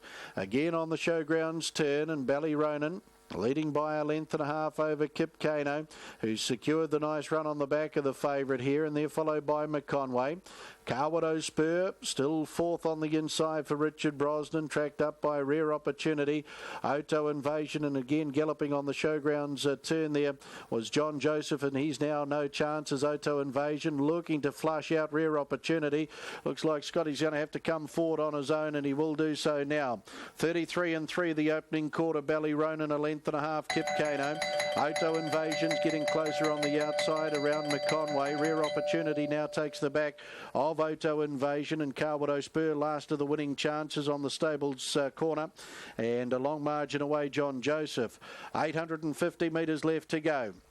And Ballyronan, once she found the front, she's had all the terms go her way. 32 and 9 was the second quarter, so a 66 and 2 half. Up on the outside, Auto Invasion's a half a length away. Kip Kano trailing, 1-1 Rare Opportunity. Then McConway and Carwood Spur, and no chance, John Joseph. Down the back they go, 550 metres left to trot. Les Callender Memorial Handicap as they come off the back. And Ballyronan leads 3 quarters, Auto Invasion. Kip Kano waits the trail. In the 1-1 is Rare Opportunity. Back on the inside as a sprint really goes on now. Was McConway and Carwood Spur. Ballyronan the quarter down the back in 30 seconds. Auto Invasion's right there on the corner. Kip Kano waits the passing lane, then Rare Opportunity. Ballyronan sprints for home. Auto Invasion a length away, and then Rare Opportunity. Kip Kano, Ballyronan leads by a half. Auto Invasion, Rare Opportunity closing in. Ballyronan, Rare Opportunity on the outside. Ballyronan, Rare Opportunity. Ballyronan, the Magic Man's got a double. Second, Rare Opportunity, Auto Invasion. Well, Ballyronan let them back into the race with slow quarters, and she's managed to fight them all off. Carwood Spur and Kip Kano there for fourth. Further back in the field, McConway and John Joseph, who's galloped all times around the showgrounds turn, will be the last one in. The final quarter, just a sprint home, 28.8. And what's that, 338.1 off the front. We'll trim it up a wee bit from her 20 metre back mark. So just a moderate time over the 2700. And she's out sprinted. Rare Opportunity, who's come off the back of Auto Invasion. Good to see Auto Invasion find some form here tonight. But Ballyronan, the Love You mare, picks up her fifth victory at start 18 over Rare Opportunity. Auto Invasion for third, and Carwood Spur to make up the first 4 in the Les Callender Memorial Handicap Trots.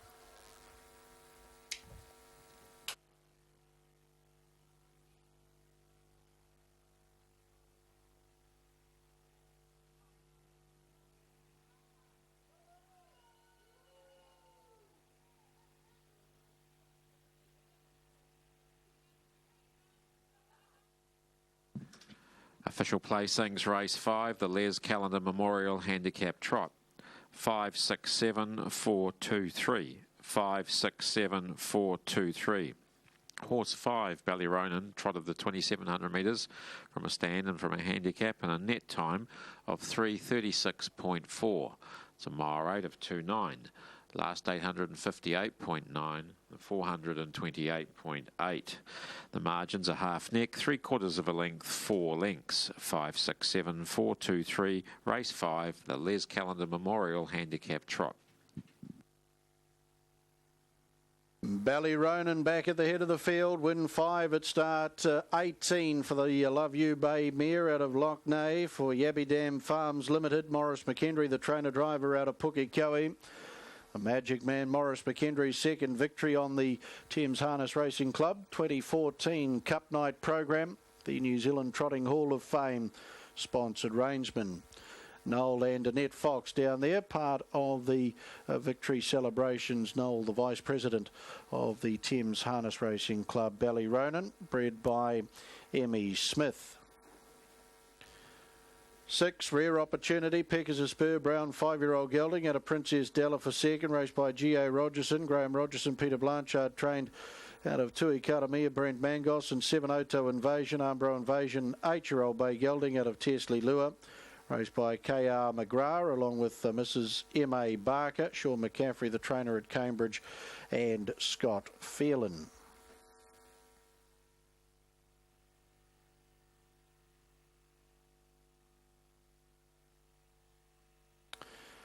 Totes will show Ballyronan to return $1.50 and $1.40, $1.50 and $1.40.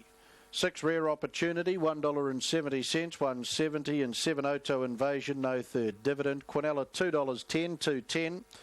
Trifecta $13.90, $13.90. First 4 $34.30, $34.30. 12 and 5 in the double, $53.80, $53.80.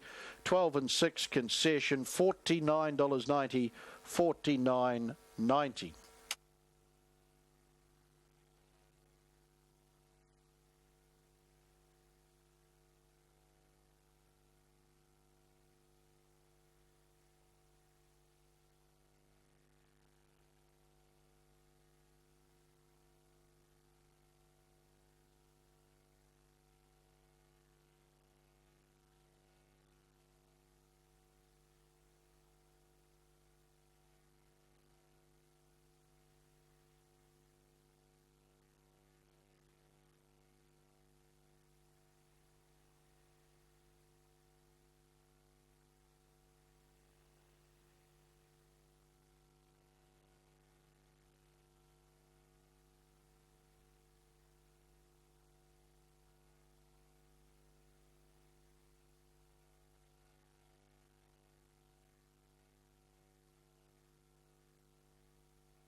Pretty clever. Stay Young, Mimi Brown.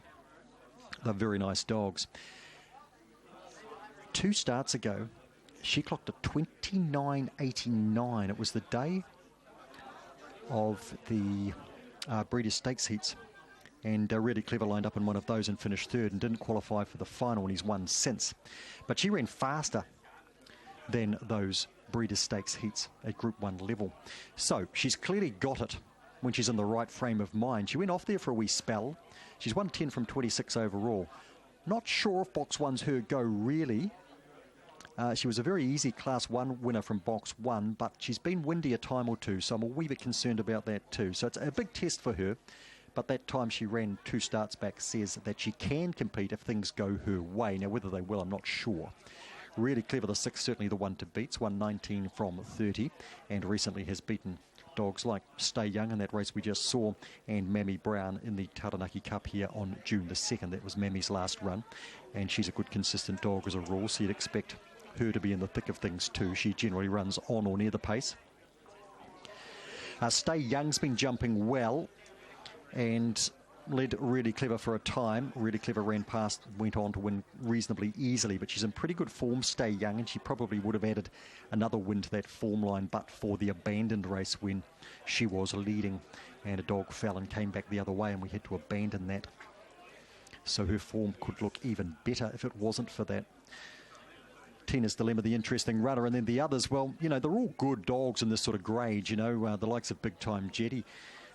It's a start 111 and he goes around most weeks and he keeps giving and giving and giving, and he's not the fastest off the lids. He tries very hard. Wallace Ladd. The shame for these dogs like Wallace Ladd and Alexandra is they very rarely get a straight Class 4, so they're often having to run in this combined grade of Class 4 and 5, and it really is a problem with these middle distance dogs. So Wallace Ladd and Alexandra, who could easily win a straight Class 4, are having to run against these dogs very, very often. For all that, Wallace Ladd was third in a Class 3 and 4 2 starts back, so he didn't quite take full advantage of that, but then he ran into Always Welcome, who was coming up through the grades, so he hasn't had a lot of luck, but he's a pretty good honest dog. Alexandra the same. And Indiana Izmir the outside, he's a strong dog. Box 8 doesn't really seem to be his go over the middle distance. He lacks the early pace to stay with them. He does run on. We saw in that race there on video that he was third behind Really Clever and Stay Young, and he really got to the line pretty well. Box 8 hasn't been a good place for him in the past, and he'll need a few breaks to go as well, I would think, to get close enough to cause some trouble, certainly to the top 3 or 4 anyway. So Really Clever at 2.10 favourite. Surprised to see Tina's Dilemma at $5.30, but it will be most interesting to see what she does. I thought Stay Young, Mammy Brown probably were entitled to be better supported than her, as they are proven at this level. But she might come out and do the business here. We shall see. As I say, just a wee bit concerned about her off box number 1, 2 if things get tight.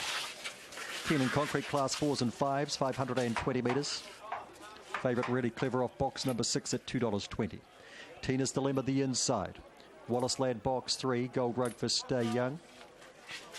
And out in the black rug there is Mammy Brown. Second line, Big Time Jet. Alexandra the blue. Really Clever favourite from 6 the green, and the 8 is Indiana Izmir the pink. 6 for the Ahern Kennel, 2 for Paul Freeman and Angela Turnwood. Under starters orders, around comes the bunny, just about set to break. There now, it's 5 links on them. I think you can run to the tote. Running to second here would have been Big Time Jet. Thrill on the inside to Mammy Brown with Tina's Dilemma outside them. 4 links back then to Stay Young, gaps back the others. Indiana Izmir starts to run on around Wallace Ladd, and Alexandra is last. Really Clever's in a race of its own. In second is Big Time Jet. Further back to Mammy Brown, Tina's Dilemma, Stay Young. Down comes Really Clever, scores very easily. Big Time Jet is second, Mammy Brown third. And fourth was Tina's Dilemma for the first 4 for the Ahern camp. Stay Young next in, then Indiana Izmir, Wallace Ladd and Alexandra. What a turn of foot. He didn't jump well. And then that acceleration into the first bend was breathtaking. And he put the race away there. And when we picked them up on the home corner, he is lengths in front. Big Time Jet, as usual, on his self. Mammy Brown trying hard the inside. Tina's Dilemma, it's not a bad effort for her first up in this company. And Stay Young next best. Very tight going into this first bend. And we'll have a look at the head-on shot. It'll show us that the 6 was a fairly ordinary jump with Stay Young and Mammy Brown out pointing her and Tina's Dilemma, but then just barging through the middle. They're not slow dogs there that he's bursting past. And there was trouble in behind 1 or 2 copping checks, including Stay Young, but even so, very impressive performance from Really Clever. He's a brindle dog by Cosmic Rumble out of Azure Allegro. Lisa Ahern and that man Craig Rendell strike again. Lisa Ahern trains at Palmerston North, double for the night, off the back of a very productive week for the kennel. And they've run up the first 4 here. They did have 6 in the race. And 5th the best for Paul and Angela there. They had 5th and 6th across the line. So it's win 20, start 31, and he's doing it in the top grade now, and he takes out another Keen and Concrete tonight. Still awaiting official details. Looking ahead to race 11, racingdogs.co.nz. It's the most open Class 5 sprint of the night, and we're underway at 10 minutes to 9 without the ballots 9 and 10. Here it is officially, 6, 2, 7 and 1, followed home by 5, 8, 3 and 4. 29.82, that's a new personal best on a cool night. 11.35. 7 1/4 lengths, 2 1/4 lengths, and a half a length in race number 10. And Russell, he just keeps getting better. Really Clever. It seemed fast, didn't it, Rozzo? Real slick when he powered forward early on and never really let up. And 29.82, beating the 29.91. He had as his best prior to that. $2 140, Really Clever, Big Time Jet $4.70, Mammy Brown $1.90. 2-6 Quinella $22.50, Trifecta $128.40, first four $403.60, 6-2 7 and 1, 6-2 7 and 1, first four race number 10. So Run Lacey Run and Really Clever, they are the first two legs of the quaddie, so that's your double. $2.40 with the favourites, and the concession double $4.20, 1 and 2. Up next, open class sprint action. It'll be our next two and final two races from Wanganui, and the next one, which kicks off a double, we have a favourite at $3. That's the fixed price for Rotovegas Rara, who's down about a kg on the tote very early on. That's the 7 Armed Forces at $3.90. 10 minutes to 9 o'clock for the next from Wanganui. Our next from Alexandra Park kicks off the 50k quaddie.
The triple trio was not struck. Pick 6 difficult with a blowout in the first, so now we've got the opportunity for the quaddie at Alexandra Park, and $50,000 is the guarantee.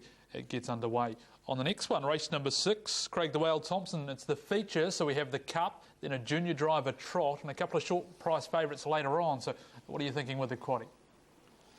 I'm thinking it's not been an easy night at the office, Russell Jackson. That's what I'm thinking. Triple Trio, $80,000. Did contact race day control, and at this stage, there's no decision made on where the Triple Trio will go. I understand next week there's a double meeting, so they're probably not wanting to go there, and I think that decision will be made next week, Russell. So update the punters as soon as we can. But yeah, 80,000 carried forward. Been very tough at the office tonight. Winstone P at $50, doing a lot of damage in the Triple Trio and the Pick 6. Gives us a chance to play into the quaddie, though. I think Shaw McCaffrey's got a big hand to play here, and I'm going to talk to him very shortly.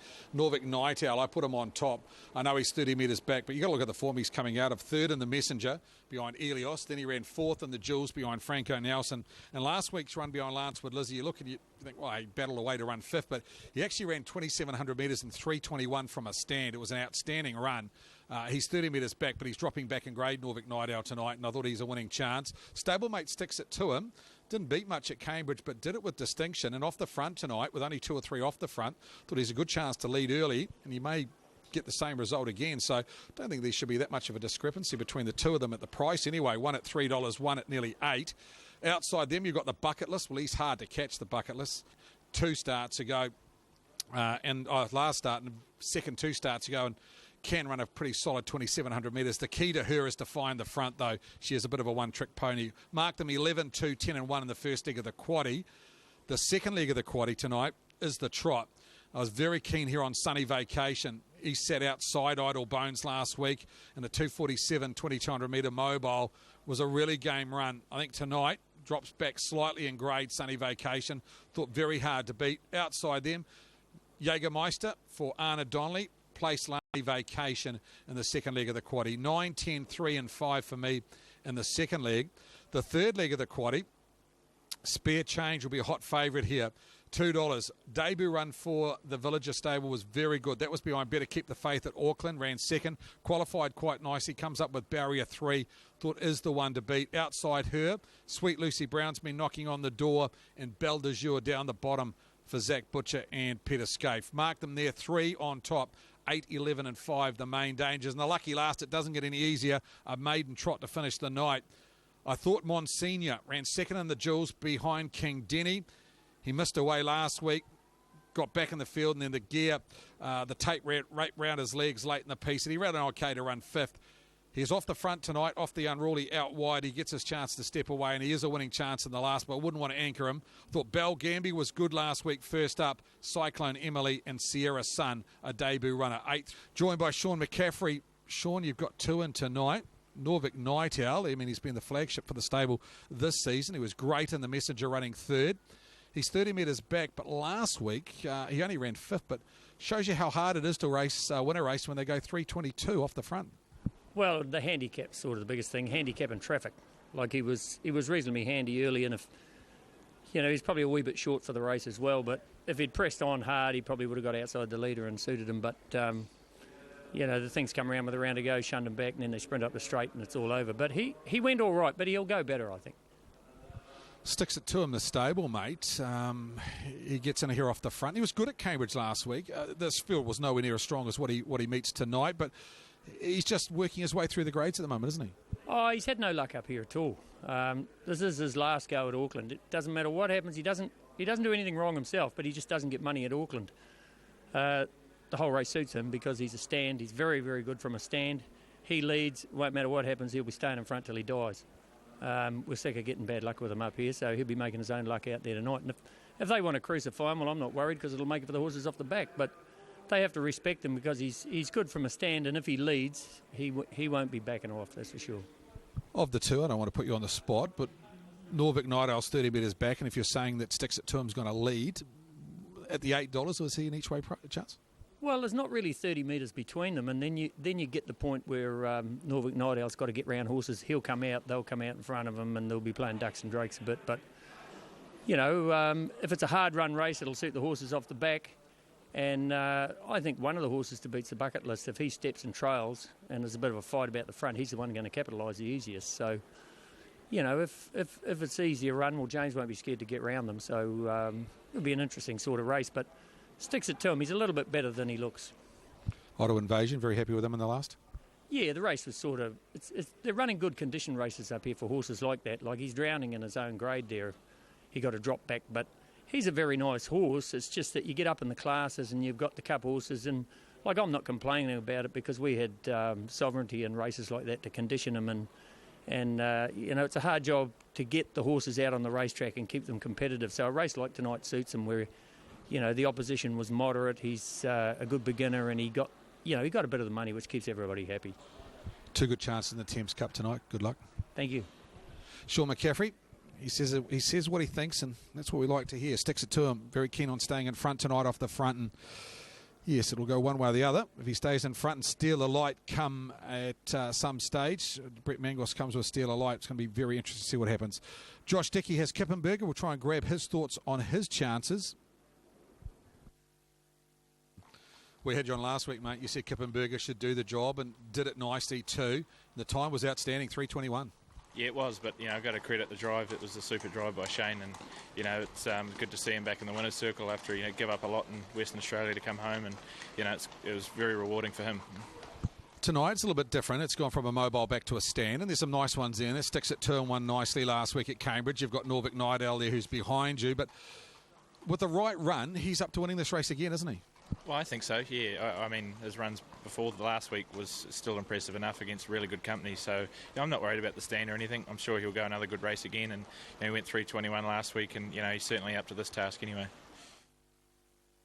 Yeah, Josh Dickey with his thoughts on Kippenberger. It was a lovely drive in the junior drivers race last week by Shane Butcher, and got him home in very quick time. He goes to a stand tonight and starts off 20 metres. Not going to be that easy. We'll bring Aaron White's thoughts in for race number 6 tonight. It is our feature, the Thames Cup.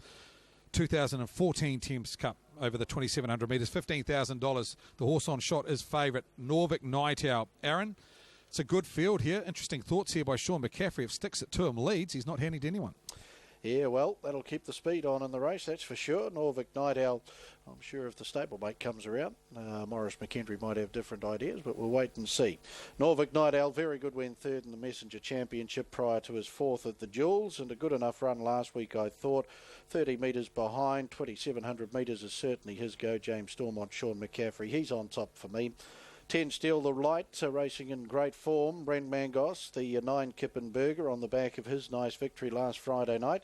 And to the bucket list, he had every chance last week and couldn't use his 1-1 sit there. He was a big third 2 starts ago, so he's in the Norvic Nidell off his 30-metre back marks, come away nicely. Just bobbling was Steal the Light, and getting past her now is Norvic Nidell, and also off stride now. Sticks it to him off the front tape, so sticks it to him, goes back through the field, is leading up here. Westburn Courage, a length and a half over Heart of Jesse. 3 lengths Max Creation, followed by Carlos. Kippenberger's up on the outside of Carlos, 2 lengths away. The bucket list safely on the journey. Back on the inside is Underwood Road, then Norvic Nidell's got the back of the bucket list. There's 2 lengths away in the field then to Steal the Light. Racing on the outside of I'm a Jolly Wally, and sticks it to him, is in a gap of half a dozen lengths back of the tail as Max Creation takes over. 2014 Thames Cup, 2 circuits left to go, 2,000 metres left to pace. So Max Creation leads. Westburn Courage, who hasn't given up the inside at this stage. Kippenberger still in the 1-1 with then Heart of Jesse, a length and a half Carlos, then the bucket list with Norvic Nidell on his back. Back on the inside Underwood Road as Max, down the back they go, 1,600 metres left to run. Westburn Courage and Max Creation, they go hoof to hoof, a length and a half. Heart of Jesse in the trail, Kippenberger 1-1, Carlos 3 back on the inside of the bucket list. Then Underwood Road and Norvic Nidell, I'm a Jolly Wally, and Steal the Light, she's back second last, and still 6 lengths away. Sticks it to him as they sweep across the showgrounds turn. 1:23.7 was the lead time in the 2014 Thames Cup. Westburn Courage leads up on the outside. Max Creation still a nose between that pair. On the inside, Heart of Jesse secures that lovely run in the trail, and in the 1-1 Kippenberger, 31.5 the opening quarter. 3 back on the inside. Carlos being covered up by the bucket list. Norvic Nidell's had a perfect trip and transit on the back of the second favourite. Back on the inside then to Underwood Road. Back in the field is the mare, Steal the Light, on the outside of I'm a Jolly Wally, and sticks it to him. 900 left to run as last, and 10 lengths off our leader Westburn Courage, who still leads narrowly from Max Creation the outside, and then Heart of Jesse, 800 left to go. Kippenberger 1-1, 31.7 the second quarter. Carlos 3 back on the inside, then the bucket list. Underwood Road, Norvic Nidell, Steal the Light looks to make a claim now, 3 wide. Try to flush the other pair out in front. Norvic Nidell will come out. The bucket list looks like he'll stay in. They're followed then by Underwood Road, and sticks it to him at the end of the back straight. Westburn Courage, but here's Norvic Nidell descending on the scene quickly now for Jimmy Stormont. Back on the inside, Heart of Jesse. Yeah, yielding ground now is Max Creation, then Kippenberger. Out wide of the bucket list, and sticks it to him. Back on the inside is Carlos, the quarter down the back, 29.4. They run home in the Thames Cup. Norvic Nidell takes over a length and a half. Heart of Jesse off his back, 2 lengths the bucket list, and sticks it to him. Further back is Carlos. Norvic Nidell, 100 to go. Leads by a length over Heart of Jesse in the bucket list. Norvic Nidell doing it very easily.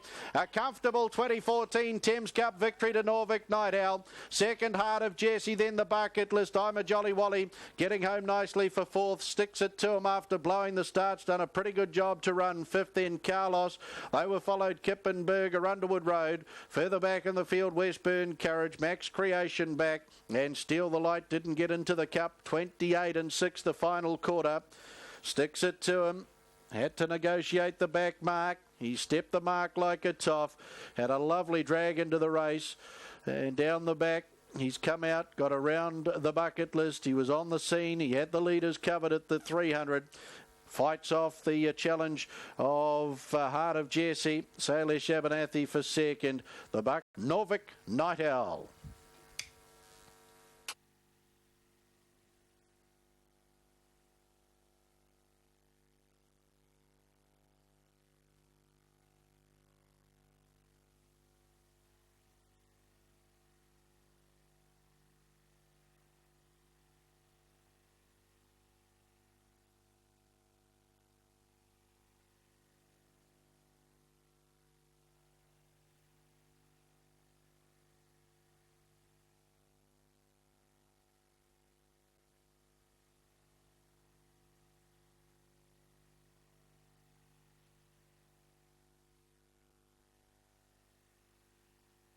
Official placings, race 6, the 2014 Thames Cup. 11-3-2-7-1-6. 11-3-2-7-1-6. Horse 11, Norvik Nightowl, paced the 2,700 metres from a stand and a 30-metre handicap in a net time of 3:22.9. Very good mile rate of 2-1. Last 858.1 and the 428.6. The margins 1.5 lengths, 2 3/4 lengths, 4.5 lengths. 11-3-2-7-1-6. Race 6, the 2014 Thames Cup. Dominant victory it is too to Norvik Nightowl, taking the 2014 Thames Cup. Had to negotiate the 30-metre back mark.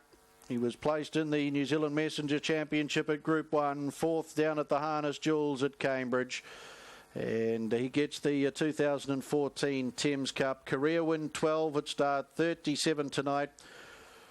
Raced by owners R.G. Armstrong and Mrs. D.K. Cobb, Sean McCaffrey, the trainer out of Cambridge, and James Stormont back at the head of the field.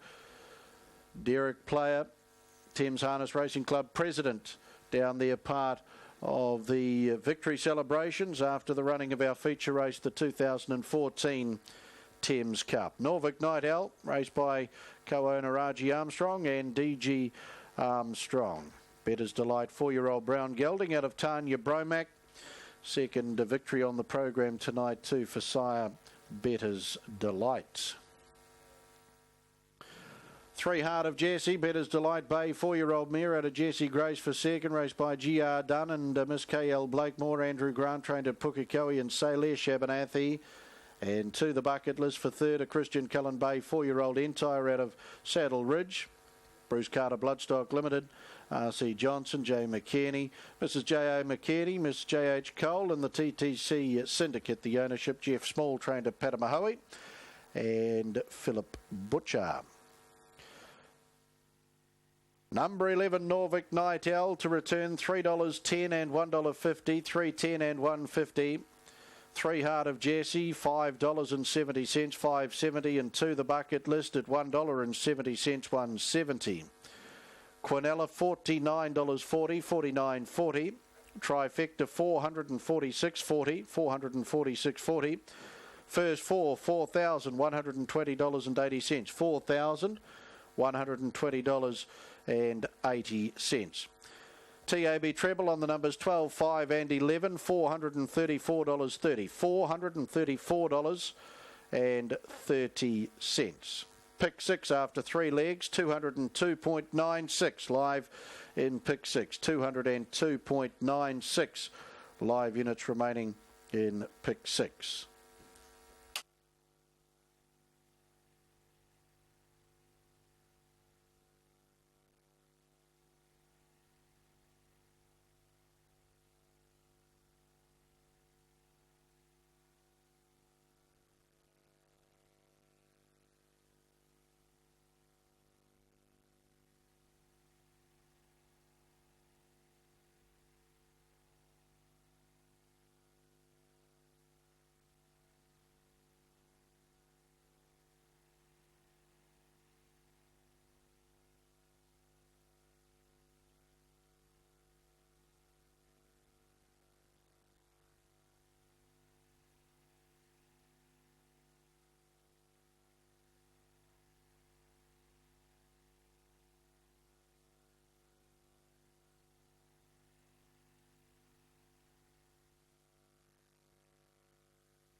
And what have you gone with in this one?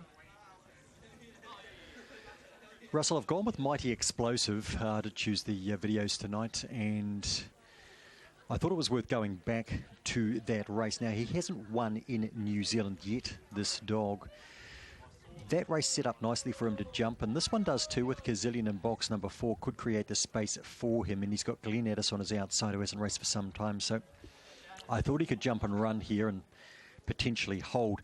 The late money strongly is coming for the one, Road to Vegas Rara. Scott Payne with his two Road to Vegas dogs here tonight. Road to Vegas Junior showed some good mid-race speed when it ran 5th in race 9, but it missed the start fairly badly. Road to Vegas Rara off the inside here. Won from this draw at Monaco in an 1846. Down 1.1 kilos in weight. She weighs in 26.4, and that's been a very good weight to her in the past. Road to Vegas Rara, first time on this track though, and I thought a wee bit of a risk, but certainly you would include it. Mighty Explosive, I think, is good value at the moment there on the tote, worth the risk. And Armed Forces the same, the 7 dog. Now, I would prefer him drawn closer in, but nonetheless, he's got a pretty fair record, and he's been competitive in stronger Class 5 fields than this. He was second behind Super Rooster from this draw 2 starts back. His last miss was at Monaco. The miss 3 back was at Monaco. The second 4 starts back was at Monaco, and that was behind the Amazing Bright Star.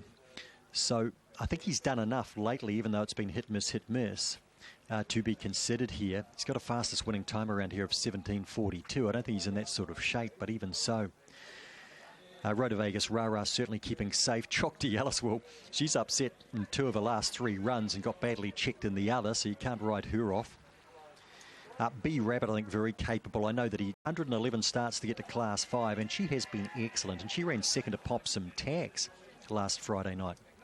Does tend to cut left off the boxes, which may open it up for Mighty Explosive. Power Sister, the outside's actually racing well. Whether she can get across a field like this, I'm not sure. And Glen Addis, we haven't seen since the 3rd of January, and she is rising 5. I did talk to Brian Goldsack briefly earlier in the night, and she's had a season and she's had an injury, and he thought it'd be pretty tough for her first up tonight, and that's the way I thought it as well when I did the quaddie and took 7 in this leg and left out Glen Addis, much to Steve Davis's disgust, who was expecting me to take the field. So, and hey, it could happen. Glen Addis, she's been good. She's won 20,000 in her career, 21,000 nearly. Back for start 80 tonight, but gee whiz, if she could win this fresh up, that would be phenomenal. It is a dog race though, and things can happen. Racingdogs.co.nz, the Class 5s. Lip rug there for Armed Forces, second line. Chocty Ellis, Kazillion. Green rug for Glen Addis resuming tonight. No Power Sister the outside under starters orders. Around comes the bunny. About set to break, just about there. Racing, Road to Vegas Rara, fair break, accelerating to the lead would have been Kazillion. Road to Vegas Rara comes hard the inside. Chocty Ellis is right there, so's B Rabbit. Mighty Explosive midfield. Further back in the race there, we've got Glen Addis, Armed Forces, and Power Sister up towards the corner they come. Road to Vegas Rara driving hard the inside is Chocty Ellis. Road to Vegas Rara from Chocty Ellis. Third to go by there would have been B Rabbit, and that'd be followed back behind those runners then by Glen Addis. A good run with Kazillion alongside of that, and Mighty Explosive in that pack as well, just ahead of that Armed Forces. Power Sister back towards the tail of the field. Very good run first up here on the track. Road to Vegas Rara, and the late money was very good money. Chocty Ellis goes another big race, and B Rabbit in for third for a 1-2-3. Kazillion beautifully off the boxes. Didn't bring Mighty Explosive into it though. He didn't jump fast enough. Power Sister was slow there early. Road to Vegas Rara, challenged here by Chocty Ellis, who hugged the rail and made a race of it. And in behind, B Rabbit. Glen Addis has got a massive race first up. I think Brian and Sandy be pretty happy with that.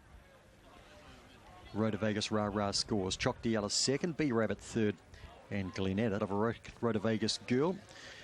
Road to Vegas Racing Syndicate owned. Scott Payne trains at Rotorua. First time on the track. Began quite well, muscled up the inside as Kazillion tried to come across. Held its line nicely. Allowed then Chocty Ellis to get through on the inside. But first run around here, it's been very good from Road to Vegas Rara, and win 10 at start 25 is an excellent strike rate. It's a 1-2-3 finish. Jack to confirm in a moment. 1-2-3, then 6, followed home by 4, 7, 5, and 8. Winning time 17:73 with a run home of 10.51. A neck by 2.5 lengths by 1 1/4 lengths. The margins in race 11. Leaves us with 1 to go. Book your function at Hattrick Class 5, 305 metres. Hot favourite is the 1. Pop Some Tags, and we're underway at 9:20. Yeah, 150 with the bookmakers there. Rozzo pops some tags. Who's only had box number 1 a couple of times. Unbeaten in 2. 210, 150. Rotovegas Rara, Choc Dialis at 190 and B Rabbit $1.90. 1-2 Quinella 730, trifecta 28.90. First 4 gives $320.70. 1, 2, 3, and the 6. Glenn Addis, pretty handy run first up. Yeah, there you go. 150, 114. Pop some tags. 110 and money back early on in tote betting. 3 wins straight from box 8. He pops them. Sir Richie $4.50 and Azuma $9. You quickly go to double figures for the rest. Waterbug, who was a nice second, 2 popped some tags and not beaten much at all last time. It was a nice run from her. That one at 20 past 9 rounds out the program from Wanganui.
It's a big day at Tauranga tomorrow with a couple of features there. And earlier today, Opie Bosson, he had a conversation with Steve Davis. I do out wide, who has the lead from the filly Magic Bell, then further back Empirio down to the 200 metres. I do the leader, the filly Magic Bell over on the inside, but I do, and AP Bosson burst clear with 150 to go. Shut the gate time, she'll do it again. I do for the second year in a row. Second over will be Empirio.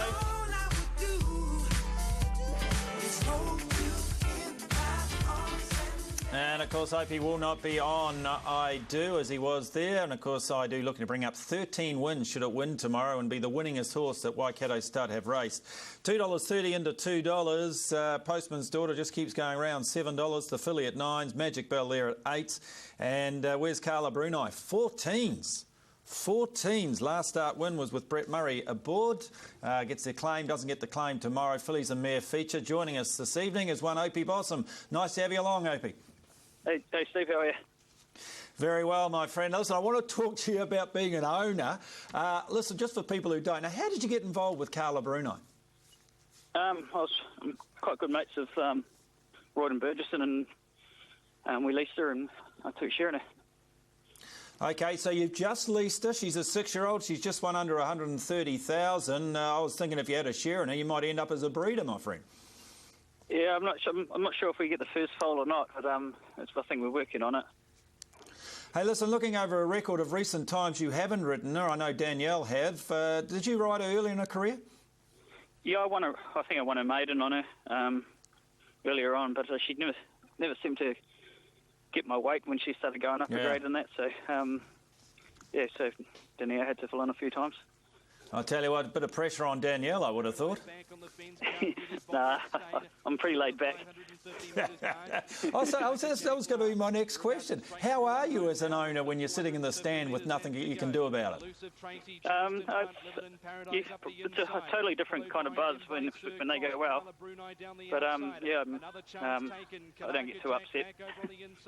Either way, I suppose. You've had a few over the years. I've seen you at Karaka buying the odd horse. Is she clearly the best of what you've had? Oh yeah, by far. I've had a few that just sell on, but she's won a few races. Well, as I say, she's picked up just under 130,000. Her big success, of course, coming at Riccarton last August. Yeah, no, that was a huge buzz. I rode at Ruakaka that day, and Danielle done the job well. Hey, listen, I've got to ask you this question. My worry is tomorrow going right-handed, although she raced in this, or appears to have raced in this race last year and didn't get all favours last time. Yeah, I thought she was a little bit disappointing last year in the race, but she seemed to bounce back in the Winter Cup. Well, she certainly did. Do you think it's going to present a problem going the right-handed way of Tauranga? I don't think so. It'd be nice if the track's quite loose and she should be able to get through it quite nicely. All right, no need to give yourself instructions, I dare say. I won't listen anyway. Well, you don't remember them half the jockeys out there anyway. Hey, listen, mixed emotions, should I do beat you home, I dare say? Yeah, it's a little bit disappointing that they've clashed, but there's not much I can do about it. I have to ride Carla Bruno anyway. Oh, well, good luck with that. Listen, I just want to put your jockey's hat, put your skull cap on now. I just want to go through a few of your rides. Race number 1, Jerry Mojito. Quite good. He just got a little bit unbalanced up the straight at Counties there with a undulating track and just lost a bit of momentum. But he still win a really good race, and he likes sweet ground as well. All right, and French Way coming up in race number 3, the French Way. I see Danielle rode this horse to victory last start. Any pressure on you here? Yeah, she seemed to win quite well last time, and Danielle's opted to ride one of Jimmy Pender's. It's won its last 2, so I was lucky enough to pick up the ride. Do you find that happens? We've both got different managers, so I leave everything up to him, to Aidan Rodley, really. All right, and Ginger Ninja, a little unlucky last start. Do you know much about the horse? I've seen her race plenty of times, but I don't recall her last run. But she can gallop, and she's always shows she's always thereabouts.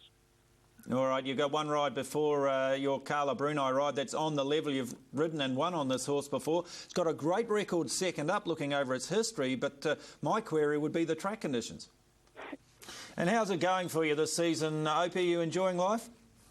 Yeah, I've been a little bit of a quiet season. I've been struggling with my weight a little bit, but slowly getting back into looking forward to next season anyway. Is there a light at the end of the tunnel, or are you looking at some stage of saying, look, I just can't keep doing this, beating myself up over the weight? I just got to probably start being a little bit more dedicated and just keep an eye on it a bit better. All right, and how's that new property you're going? I see it on Facebook there. You've new property looking good? Yeah, it's looking really good. I just pulled out 2 lambs out of EU just now. That's why I missed the first call. Mr. Farmer, you'll be on Country Calendar next. One day. Hey, listen, all the best, Opie Bossum. Good luck in your pursuit as a jockey tomorrow, but more importantly, as an owner of Carla Bruno, may you come home first in the feature, the Fillies and Mares. Thanks, Opie. Thank you. Tomorrow, and so you can head to the website and have a look at the market, see what they're doing, and maybe get a nice early bet on, certainly if you're going to be otherwise occupied tomorrow. Race number 7 is going to be the next for our harness in the Thames Harness Racing Club at Alexandra Park. Race number 7 for the Trotters, 2,700 metres. It's for junior drivers. And just before Craig the Whale Thompson, we go through race number 7, another super run from Norfolk Night Owl. 2.9 post to post for the 2,700 metres. Very quick time. He actually went quicker last week in defeat behind Lancewood Lizzie. But the field tonight a little bit easier, and there was a lot of pressure early on in the race. He sat back, he peeled from the 600. James Storm let it run, and that race was over a long way from home. Pretty good horse and very good stay in Norfolk Night Owl, and Sean McCaffrey very happy with the way he performed tonight, as the stablemate did. Sticks it to him. He missed away, made up good ground to run 5th. Can tell you through from the sports desk, $5,000 on Sunny Vacation here at $2.80. $5,000 on horse number 9, best back runner in race number 7. Just quickly too, the Mighty Quinn goes round in Perth tonight. It is race number 6 tonight at 5 minutes to 11, or just before 5 minutes to 11. I'm the Mighty Quinn, race number 6. He takes on stablemates My Hard Copy and a couple of others. Got beaten by David Hercules, surprisingly, last start. So good to see the 9-year-old by Washington VC go around I'm the Mighty Quinn tonight. That is a no TV race, though. You will hear that on radio trackside. Race number 7, Sunny Vacation. One of the bets of the night for me. Very good behind Idle Bones last week. Josh Dickey, he trains along with his father John. This is what he had to say about Sunny Vacation. Josh, you trained Sunny Vacation in race number 7. It is the junior drivers race. You had Shane Butcher on Kippenberger last week, did the job.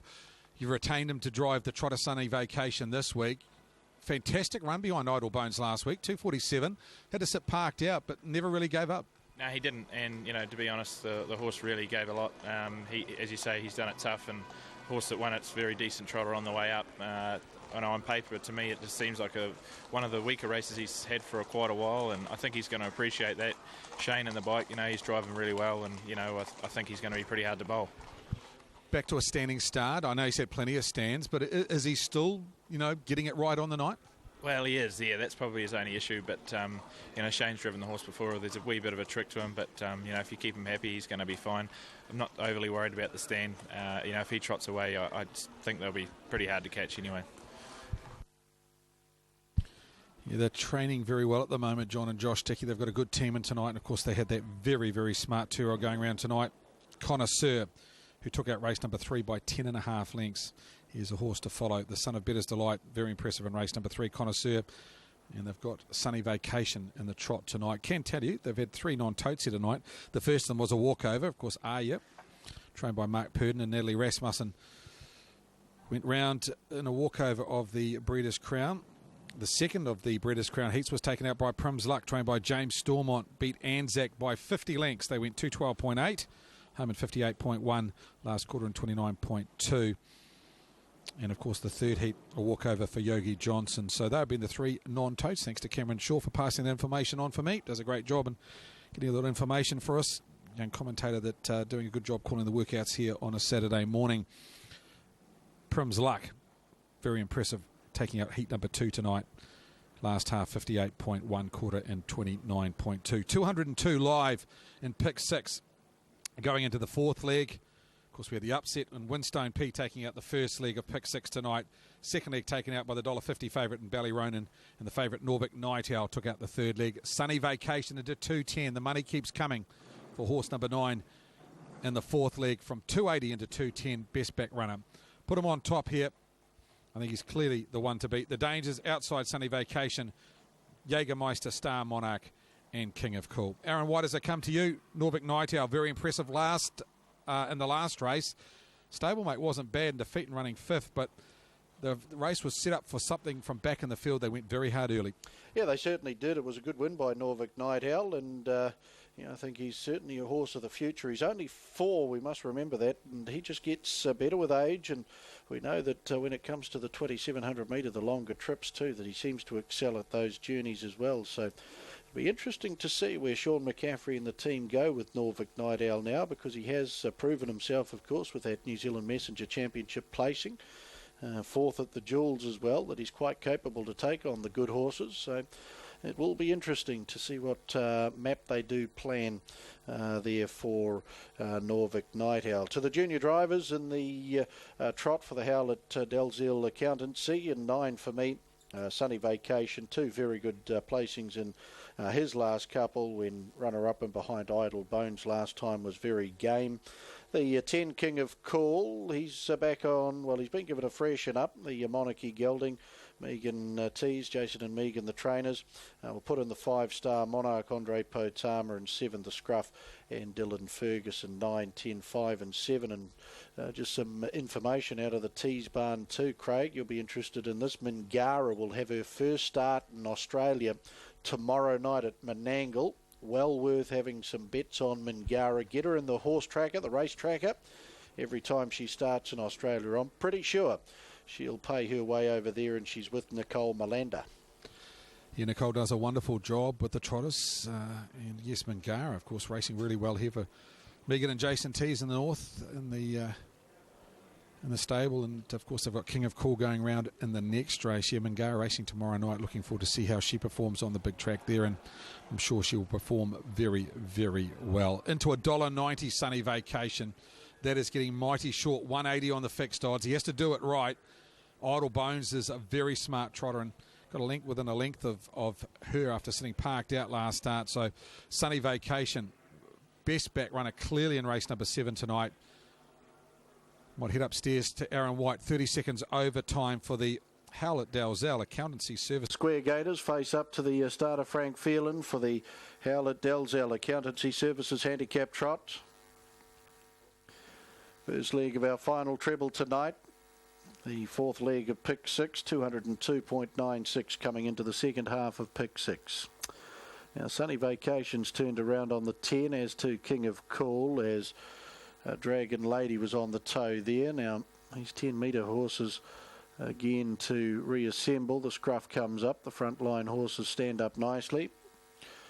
They look about right this time, and the barrier strands release, and the scruff on the backward step at the start here, and is going to blow his chance from the word go. The scruff, the others away okay. And coming out strongly, Amy's Invasion. From on the inside, Priscilla P, and Latent will settle down third. Then Star Monarch, 2 lengths, King of Cool. There's 4 lengths, Jägermeister. Sunny Vacation safely on the journey for Shane Butcher. Then Dragon Lady and Ace Moment. And the scruff is the best part of 15 to 20 lengths at the tail end of the field as they sweep across the showgrounds turn, where the leader, Amy's Invasion, and Tony Cameron to take over. Coming forward, though, Star Monarch and Andre Potama.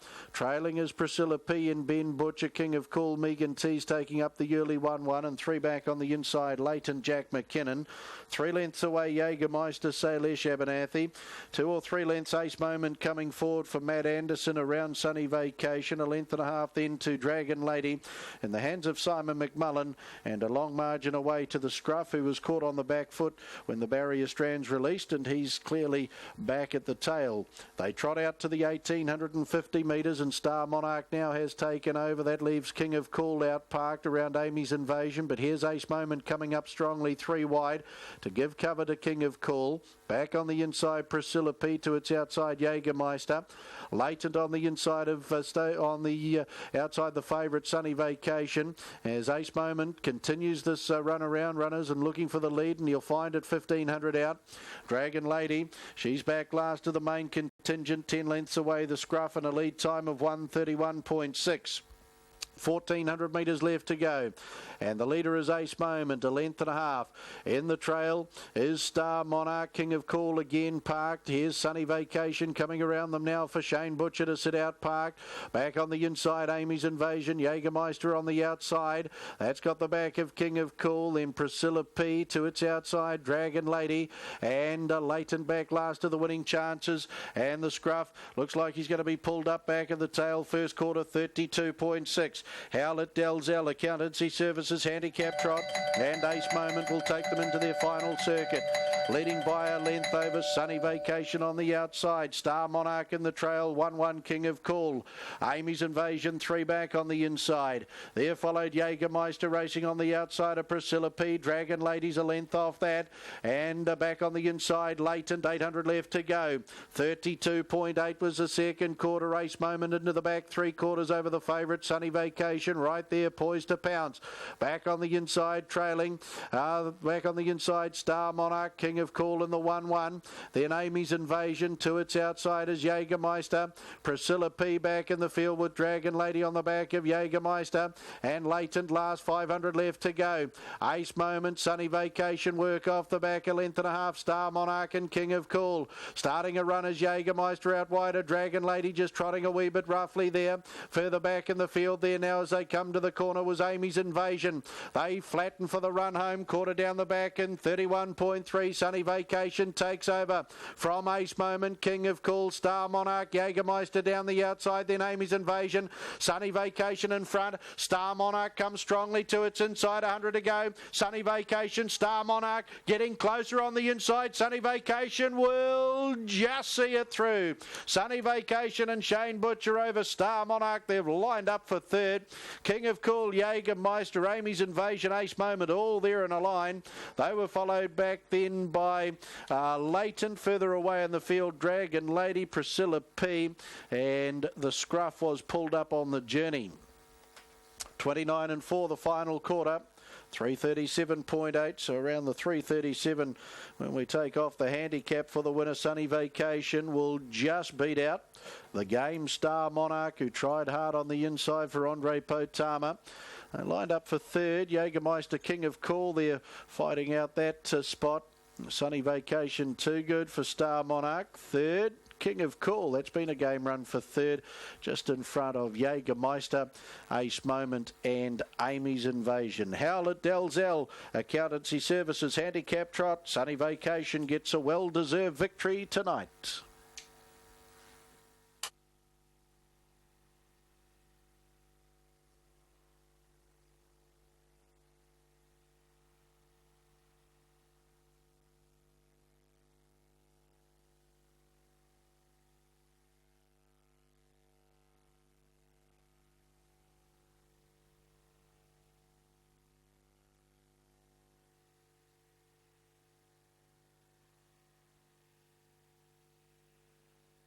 Nine, 5, 10, 3, 11, 4. 9, 5, 10, 3, 11, 4. Horse 9, Sunny Vacation, trotted the 2,700 metres from a stand and from a handicap in a net time of 3:37. It's a mile rate of 29.4. Last 860.8 and the 429.4. The margins are half head, 4.5 lengths a nose. 9, 5, 10, 3, 11, 4. Race 7, the Howlett Dalzell Accountancy Services Handicap Trot. 9, Sunny Vacation, back at the head of the field, raced by B.L. Calder, Mrs. K.E. Calder, M.B. Calder and Miss N.E. Calder. John and Joshua Dickey pick up their second victory on the program tonight, and Shane Butcher does another very good job on a Dickey trained runner in a junior drivers event too, with Sunny Vacation getting the victory here. A Dream Vacation 6-year-old bay gelding out of Sunning, and was bred by B.L. Calder. Derek Player was down there, part of the victory celebrations, the president of the Thames Harness Racing Club for the Howlett Dalzell Accountancy Services Handicap Trot. 5 for second, Star Monarch, another game run by him. Monarchy 4-year-old bay gelding out of Starkers, raced by RN and Mrs. B. Keldo and Mrs. P.S. Screen. Revel Douglas trained at Pukekohe. Andre Potama. And 10, King of Cool, the Monarchy 4-year-old bay gelding out of Cool Carly, raced by Miss R.J. Weaver. Jason and Megan teased the train. $1.20, $1.81.20. 5-Star Monarch, $2 even, $2. 10, King of Cool, $2.80 to $2.80. Quinella, $6.20, $6.20. Trifecta, $52.20, $52.20. First 4, $218, $218. 11 and 9 double at $5.30, $5.30. 11 and 5 concession, $7.10, $7.10.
Pretty good. Tried to will England home this morning, but couldn't do it. Never mind. And yeah, looking forward to watching teams like Argentina, Chile, hopefully Brazil progress. And some good watching times too in the mornings. So thoroughly enjoying the mornings at the moment. Pop some tags here. Should win the last, going for 4 straight. 3 box 8s, just loves it out there. He's 2 from 2 box 1, and the good thing about it too is that he's had a box 1 win in Class 5 in a 17.20, and he's had a Box 2 win in 17.19. He's not the quickest immediately off the boxes, but he's into his stride very quickly, and as long as nothing comes down and jams him, I think he'll be fine. There's a couple that have jumped fairly quickly lately. Waterbug led out last time, and Pop Some Tags took most of the journey to get up and win by half a length.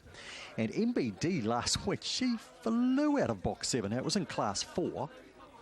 Pop Some Tags ran 17.47, MBD ran 17.53. It was like the Box 7 opened early, which it can't. She was 3 lengths in front, and that was it. I'd be surprised if she repeated that here, but she was only a smidgen off Pop Some Tags time last week, so if she did and he dwelt, well, then who knows. Put the 2 in for second. Sir Richie, very, very good at this level.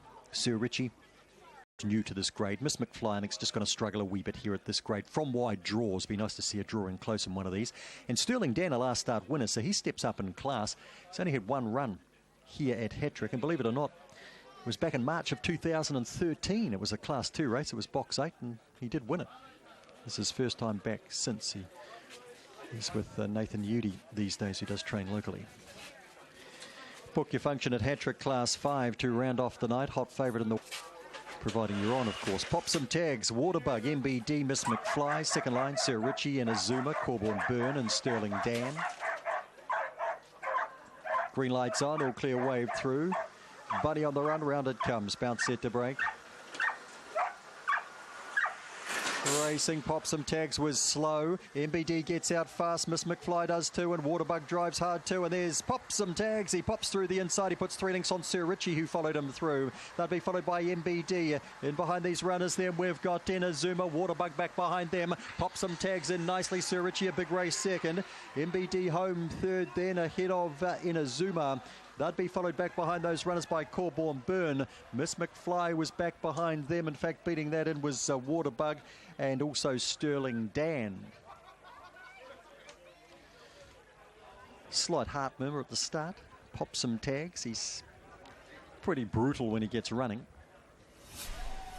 And for a while there are 3 or 4 in front of him, but not for too long. Angela Turnbull, the regular handler of Pop Some Tags. I think he sulks a bit when she doesn't handle him. Look, he missed the kick here. He's just driven through hard, and Sir Richie's tried to come with him and has. Through it on the inside. He's got a good race, Richie. MBD's made a good fist of this back in Class 5, and the others scattered really as the inside 2 came through. And Pop Some Tags makes it 4 straight and 20 from 35. Sir Richie not all that far away. Battle in Class 5 race, see how she goes. GMBD was awkward with Waterbug there going to that first bend. It did allow the 1 and the 2 to make the race their own there as they drive through along the inside. And away for the bigger portions of the stake. So 1 Pop Some Tags, a black dog by High Earner out of Fantasy Parade. Paul Freeman, Angela Turnwood. They end up with 3 winners for the night. And this dog maintains its very high winning strike rate, although sooner or later he's got to start drawing back in the middle again. 1, 2, 5, 4, then 6, 3, 8 and 7. Winning time at 17.48, 10.39 run home, 1 1/4 lengths by 5 lengths by 1 1/2 lengths, the margins. So 3 for Paul and Angela, 2 for Lisa Ahern, 2 for Don Kidwell, Neville Phillips at Opanaki, and they had a couple of runners up too. And John McInerney trained 2 in effect, 1 outright and 1 in a dead heat earlier. Wraps up the night here at Hattrick Raceway. On behalf of the team who brought you the action, Rebecca Sharp doing the directorship, we bid you a very good evening. Hope you have a good weekend, and we'll catch you back on Monday at Manawatu. Good evening and safe travels, Rozzo and crew. Yep, see you there on Monday. And don't forget on Sunday 2 Greyhound meetings with the usual Manukau, and also at Addington for the Ashburton meeting, the Ashburton Cup. Pop Some Tags 150, 130 wins the last. Sir Richie came to the line nicely, 140, and MBD 190. 240 was 20 with the 2 inside dogs. 1 and 2 concession double, $7.70. Treble 6, 1 and 1 at $12.90 for the treble. Quaddie 1, 6, 1 and 1, mostly ones with the red on, $10.50, and play 6, $66.50.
This time we're looking towards the meeting at Riccarton tomorrow, and Steve Davis, he caught up with trainer Paul Richards. Well, one man who was enjoying a lot of success as a trainer, of course he was a very good rider himself, is Paul Richards. But Paul, nice to be joining you on this Friday evening as we build into the races tomorrow at Canterbury. Good evening to you. Yeah, good evening, Steve. How are you? Very well, my friend. Now listen, before we talk about your horses, I want to talk about your son. You've got to be awfully proud, and I'm proud of him too, having worked with him at New Zealand Bloodstock. Of course, I refer to your son, Jamie Richards. I tell you what, he's a bit of a chip off the old block, but I love his attitude to work, and I tell you what, he's going to be a big asset to Yarkow there as racing manager. At some stage, perhaps coming back and joining you, or is he just going to go down the path that he's creating for himself? Oh, I think he'll be his own man, Steve. He'll go down the path that he creates for himself. Yeah, I couldn't see him coming back to... 450 metres to go, Chloe Cooper. Yeah, they tell me it's pretty social. Yeah, well, it's a pretty good week, I've got to say, that he's enjoyed it. He's fitted in very well with the Te Akau team there. He's very personal. I tell you what, Paul, you've got to be very proud of the way he interacts with people. Yeah, no, he's a people's person, and he loves the opportunity that he's getting at Te Akau, and he's just thriving on it. What do you think of his style here? Eh? Could he have made it if he got his weight down? Oh, he could have. Yeah, he blames his mother for that. Well, we can all do that occasionally. Well, Paul, I tell you, we've got to be pleased the way your own team's going of late. Your strike rate's going particularly well in the last few weeks. Yeah, no, they are. They're going very well. Yeah, they're racing well and seem to be handling a bit of soft ground, which is a bonus at this time of year. Well, can I talk to you about your three runners today? Race number 2 is for Amarok. 3-year-old Stick second up, did win fresh up. That was a very good training performance, and some say a very good ride as well from Chris Johnson. It was a lovely ride. Yeah, it was perfection. So today, tomorrow, 1400 metres. Record him when he's ready for it, and 1400 won't be a problem to him. All right. The only thing that might trip him up is that Riccarton heavy is a different heavy than Oamaru. That's the only question mark, really. Yeah, it was a heavy 10 or 11 or whatever it was in Oamaru, but that was probably more down the back straight. I thought in the front straight it wasn't that bad, but as you know, they take an overall reading. Yeah, all right. And Chris Johnson rides tomorrow. That won't be an issue. All right, let's move ahead to race number 4. You got horse number 2, Resplendent. Can you do it, Amarok? Can you do it a fresh up? Big ass resuming. To the big ass, but she's been at work a long time, and she's pretty ready. A bit of form in the race, but she's handy wee mare actually. She handles soft going, and she'll get through the grades a bit this winter, I think. All right, we look forward to that. Race number 6, another one that's hitting the straps well is Anzac Star. Horse that seems to run well with the apprentices, and given the weight it's got to carry, you've opted for the kilo claim. And as you know, the 4Ks on a heavy going's a big asset. Is he one-dimensional? Does he have to lead? Doesn't have to lead, but he seems to be better when he is leading or right there. Just seems to be his style. But yeah, he's a real either lead or on pace. All right. The other question I have to ask: he's had 4 starts at Riccarton, my friend, for Zip. What are we thinking here? Yeah, he originally wasn't nominated, but there was only 6 noms. Wasn't a strong field, I didn't think, and he's back to have another go at Riccarton. His record was not great there, but soft going or heavy going, 4 kilo claim. Just he had a couple of pluses, and I thought we'll have another go at Riccarton. All right, you sound a bit hesitant there, my friend. Well, I'll have it tomorrow. Who knows? All right. Well, listen, just because my mother's probably listening and wanting to put $1 each way, which of your 3 runners should she put $1 each way on? I like Amarok a bit. I think he's a horse that he's on the up and can get through the grades a bit. All right, and one to follow, obviously, Resplendent, and Anzac Star getting back to a cornered track, should it not perform tomorrow. Well, Paul, all I can say is thank you to you, and good luck with the rest of the season. May your success continue, and also to your son, Jamie, and his involvement at Te Akau. Thanks very much, Steve. And at Riccarton tomorrow, there are two $25,000 features, including the Amberley Cup, and we've got a couple at $3.50. Up next is race number 8 for the Thames Harness Racing Club. And Craig, as we come back to you, what did you see of the filly Spear Change on debut? Nice run, Russell. She got a beautiful trip 3 back on the fence and got out late, and she was really getting home nicely. Went down about a half length. That was her debut run. She qualified quite nicely. That run was back the end of May, though, Russell. So she's probably had 3 weeks between races. That would be my only concern. She hasn't had a workout. Barrier number 3 showed good gate speed when she qualified. Drew second row on a debut run, so couldn't use that gate speed. She has got the advantage of going forward tonight, and she is an aggressive driver. So I think from barrier 3 she'll be near the speed throughout, and she probably is the one to beat. Can't tell you they've had decent size investment on her. $7,000 on number 3 Spear Change.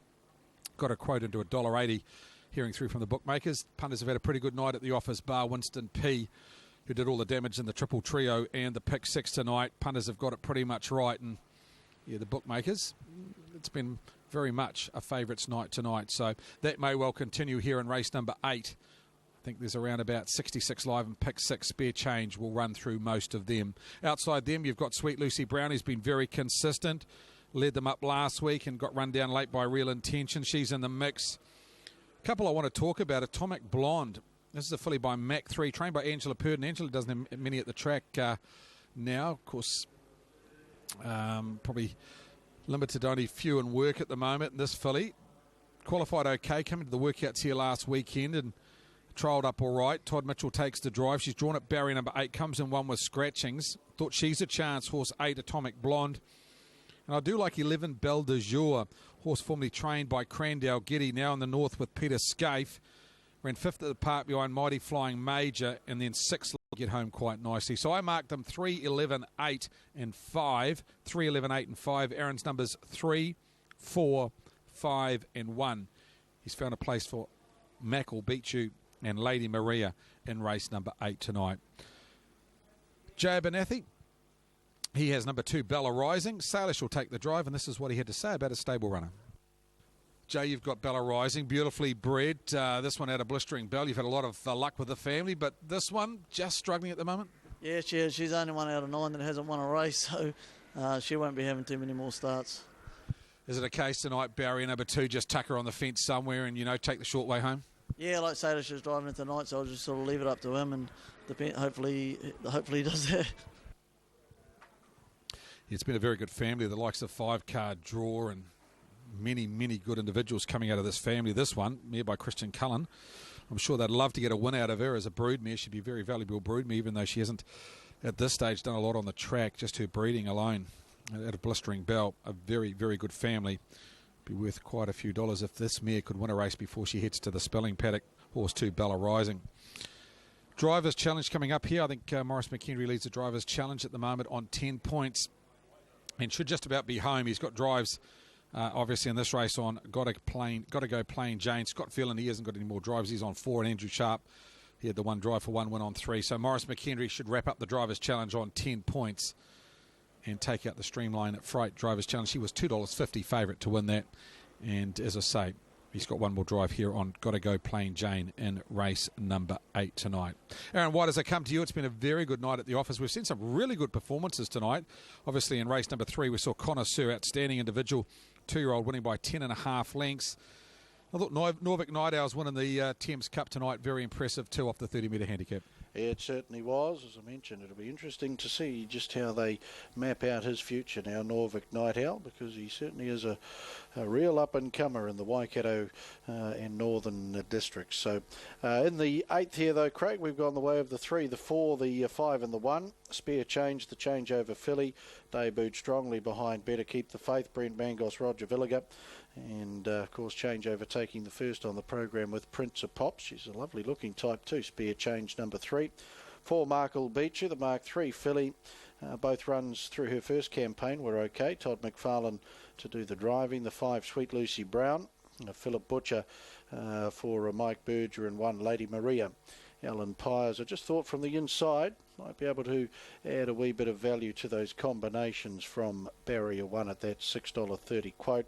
And you've got to respect the 8 now. Atomic Blonde, who comes out of that connoisseur workout where they came home in better than 56. And she wasn't all that far away, Craig. So Atomic Blonde, good to see the Angela Purdon colours back out under the ribbon of light here at Alexandra Park. Yes, predominant colours, haven't they, in the past? Angela Purdon, she does a wonderful job with a limited team. And yes, good to see you have a runner on the track tonight. Atomic Blonde, third favourite, around about $8. And behind the mobile for the 5th leg of Pick 6 tonight, the Stuart Moore Motors fillies. Thanks, Craig. And the runners in behind. The Alabar Mobile Gate for the 8th of our 9-race program on the 2014 Thames Cup night. Norvik Night Owl taking the cup. 66.56 live units remaining in the chase for the 40,000 in Pick 6 tonight as well. Into the lane, Stuart Moore Motors, fillies and mares, green lights, they're off and pacing. Coming out strongly was Bella Rising to be the early leader. Markle Beach, who's up there, as too is Spear Change, and back on the inside, Lady Maria. Sweet Lucy Brown caught 3 wide to the first corner. On the outside of the stablemates, got to go Plain Jane against the inside, and Whiskey and Frisky between runners. Back in the field is Belle de Jour, Light Gleam, and Atomic Blonde has been taken to the tail end of the field from her wide draw. 1800 to go. Markle Beach, who takes over, but here's Spear Change up on the outside, the changeover filly, and Brent Mangos wants the lead, and that's where he goes now, and finds the top. 3 back on the inside is Bella Rising, sitting out parked. Sweet Lucy Brown, Lady Maria back on the inside. Up on its outside is Whiskey and Frisky taking up the 1-1. Track forward by Light Gleam. Got to go Plain Jane back third last on the inside. 2 lengths away Atomic Blonde, racing on the outside of Belle de Jour. As Sweet Lucy Brown will take over now as they sweep across the showgrounds turn. 1400 to go, 44 and 8 the lead time. Philip Butcher takes her onto the lead over Spear Change. That has Whiskey and Frisky now parked, and Markle Beach, who 3 back on the inside. Light Gleam 1-1. Belle de Jour starts a run out 3 wide. Back on the inside, Bella Rising. Back in the field, Atomic Blonde around Lady Maria. And coming forward on the back of Belle de Jour has got to go Plain Jane and Morris McHenry. First quarter 32 and 2 in the Stuart Moore Motors fillies and mares. A circuit left to go. And Sweet Lucy Brown, this beautifully bred filly by Mark 3 out of Hot Shoe Shuffle, leads by a length. Belle de Jour coming up strongly now. Got to go Plain Jane. Back on the inside, Spear Change has had that perfect run on the leaders. Back out wider then Atomic Blonde. Back on the inside Markle Beach, then Whiskey and Frisky. Back in the field is Bella Rising. Light Gleam starts a run 3 wide and 3 lengths. Lady Maria 31 and 2 the second quarter. Down the back goes Sweet Lucy Brown, 600 to go. Leads by a length. Got to go Plain Jane to her wheel. Spear Change travels nicely in the trail for Mangos. Out 3 wide is Atomic Blonde, and then Belle de Jour tucked up in the 1-1. Markle Beach you the inside. Light Gleam is caught off the track 3 wide around Whiskey and Frisky, and back on the inside then to a Bella Rising, and back of the tail Lady Maria the third quarter 28.7. They come for home, and Sweet Lucy Brown leads in by a length and a quarter. Spear Change off her back, and there followed Got to Go Plain Jane, and Markle Beat You down the outside. It's Sweet Lucy Brown trying hard. Spear Change, Sweet Lucy Brown, she's going to crack it for her maiden victory tonight, and she does it in great fashion. The Mark 3 filly. Second over was Spear Change, then Markle Beat You. They were followed Bella Rising, Got to Go Plain Jane, and Atomic Blonde. Further back in the field, Lady Maria, Light Gleam, Whiskey and Frisky back, and Belle de Jour doesn't fire tonight to run last. 29 and 1. The final quarter 246.2, and this beautifully related filly just gets her stocks on the rise now with a win on the board. Mark 3 out of Hot Shoe Shuffle, related to the likes of Joshua Mack. Hot in the City tonight, Jive and Cullen, Glen Ferry Shuffle, Shimmy Shoes in the breeding as well, and gets home very nicely. Sweet Lucy Brown over the favourite Spear Change, Markle Beat You, and Bella Rising, horse number 2 to make up the first 4. Stuart Moore Motors, fillies and mares, Sweet Lucy Brown, too good.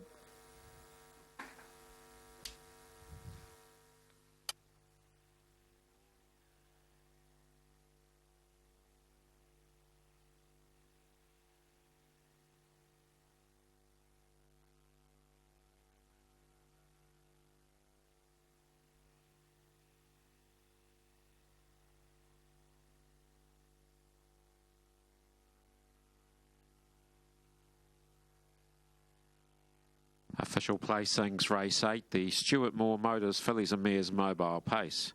534-298. All official 534-298. Horse 5, Sweet Lucy Brown, paced the 2200 metres in 246.19. A mile rate of 21.5. Last 857.9 and the 429.1. The margins 2 lengths, 3.5 lengths, 3.5 lengths. 534-298. Eldons along with Mrs. R.D. Eldons, congratulations to you. Win 1 at start number 8 for this beautifully bred filly by Mark 3 out of Hot Shoe Shuffle. A bay 3-year-old filly and bred by the Hot Shoe Shuffle Breeding Syndicate. Mike Berger trained at Cambridge. Philip Butcher doing the driving. Gets the job done nicely in the 8th on the program. Dale and Robin Moore down there, part of the victory celebrations for the Thames Harness Racing Club. 3 spare change over Abs, 2-year-old bay filly for second, raced by W.R. Villager along with M.A. Norton and S.P. Norton. Roger Villager trained at Morrinsville, Brent Mangos, and 4 Markle Beechu for third, a Mark 3 Alta Valera bay 2-year-old filly, raced by P.A. Howsham and W.G. Clark. Lucy Brown will return.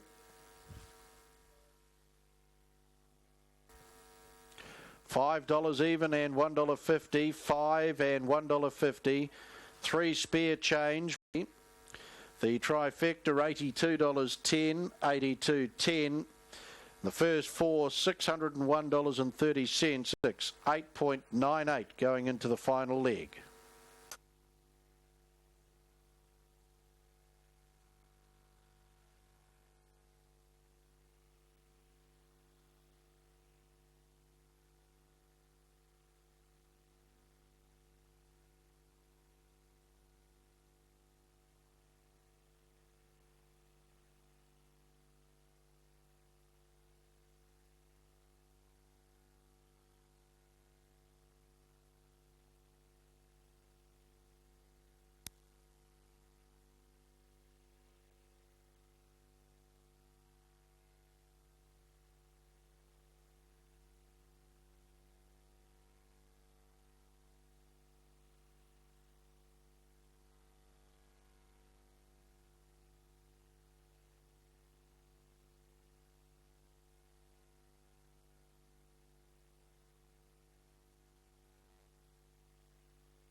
She seems to just get better and better. She's such a tough filly, so I think they'll both run huge races. Just looking at Cosmic Endeavour finish its work this morning, it really ran through the line. Yeah, she does it easy. You know, she's a big filly and she's got a big long stride and she covers the ground so easily. She did that really well this morning. Yeah, and she's been through a lot. Like, she's had a tough campaign, but she looks as though she's just getting tougher. And I guess her win the other day, the best part was about the last 50 yards. Yeah, she really flew home the lad. Only got the 5 horses up here, so it's just a bit different for them. And I think they both, especially Cosmic, has enjoyed the change of scenery. Right. Now, Driefontein chased it home the other day. What do we think on Saturday? Well, she's one of my favourites. I think she'll be very close again. It'll be tough between them. I can't split them really. She's in fantastic form again. I keep thinking, is she going to slack off a little bit and say she's had enough? But she doesn't. She keeps coming out every day and she loves her work. She also likes these dry tracks too, I think. She does, yeah. So I'm praying it doesn't rain the end of the week, but hopefully it'll stay dry all week. Well, Tom, you're looking after Griante. Well, and fingers crossed we get a go on Saturday in the Tiara, and it's worth it. She justifies a chance in it. Obviously, her pattern of racing is to get out, get across and find the fence, which she did last Saturday. Very gallant in defeat. It took a good filly in Jazz Song to beat her. Yeah, certainly. We were very happy. First run in the Queensland direction, and jumping from 12-14, she had to push hard early and was over racing a little bit the middle stages and was very strong at the end and brave in defeat. So the 1400 will suit on Saturday if we get the run, and we'll see what happens. That's it, isn't it? Because if she draws a good gate and, you know, nothing else really wants to go, she might get a couple of cheap sectionals and she looks like she's going to run a strong 1400. Yeah, for sure. And, well, she justifies her chance, so we've got to have a throw at the stumps, and you don't get many opportunities at Group 1, and especially 3-year-old down the weight for age, you never know. Obviously, you wouldn't have had to do much with her this morning. What will she do for the rest of the week? No, she's just having. Yeah, he seems quite good. You know, he felt that track the other day, it was a bit hard. And we worked one on the course prop this morning. It was pretty firm this morning too, which worries me a bit. I would say that if it stayed the same, and you know, he mightn't even run if it's that hard. Yeah, that was what I was going to say. Do you draw a line with it? At stage, I'll go for a walk on it Friday, but if I think it's too hard for him, I just won't run him. He's worth saving, isn't he? Yeah, look, he's a bit of a pet of mine, and I'd hate anything to happen to him, especially if, you know, I just want to run him just for the sake of it on a hard track, you know. If he does run, looking at the field, it's looking pretty good for him. Yeah, look, it's much the same horses as the other day. There were some good runs in that race. The second horse was a good run, and I thought Metallurgical was a good run in that race too. But yeah, look, he's a good horse, and you know, he puts in. Well, Kelso, Seeking More will go round in the Healy Stakes this weekend. Looks a very nice race for him. Yeah, that's right. He's going really good, the horse. Try him over 1200. 1200 is probably as far as he wants to go, but he's in good form, nice and fit, so he should go good. And given you're trying to stretch him out to the 1200, how would you like to ride him in that? Oh, I will ride him quiet. You know, well, I suppose it all depends how he draws. You know, you're going to have to go forward on him. All right, and he's done well since the Lightning? Yeah, very good, very good. In the 2-year-old, you've got Elitist in this week. Of course, she was a beaten favourite last start, but her run prior to that was just super, wasn't it? Yeah, well, the last start was a pretty good run anyway, but she... I'm just going to try blinkers on this start, so I'm going to jump her out this morning, and with the blinkers on. Woman in charge with How Much Do You Love Me in Queensland, and firstly, I guess, how's he come through the Lightning run? He's pulled up really well. He's bouncing around, very bright, very happy with how he's come through the run. It was a tough run, he was wide. Yes, he didn't have the best of favours, and carrying the big weight also didn't help, but looking forward to Saturday, hopefully gets a better trip, better weight, and should be a better run. A good barrier will help him also, I'd imagine. Well, he doesn't like being in amongst horses, being so big and free rolling. He likes to be out and out further. So not really a concern on him. He just wanted him to have a nice hit out just to clean his wind up for Saturday. So yeah, nothing flash, but a nice bit of work. Of course, we know him pretty well here in Queensland. He was the Healy winner last year. He won a feature 3-year-old race here. Is he the horse he was? This year, he's older, he's bigger. I think he's just taken that little bit longer to come forward this time. But he's only going to get better. Definitely get better. It's race number 7 tomorrow at Eagle Farm, the Tats Tiara, and the favourite is Cosmic Endeavour at $4.80. Red Tracer and Catkins are next, sort of around the $5 mark for the Group 1 feature for the fillies and mares tomorrow over in Brisbane. Our next race here, trackside, for your Friday evening is going to be the last one for the trotters. Monseigneur is $2.50, $1.40, $2.90 and $1.50. So now $2.50 with the bookmakers. Has certainly been under the $2 mark for much of the day. Cyclone Emily, number 1, $3.50, $1.80, $3.80 and $3.20 on the tote.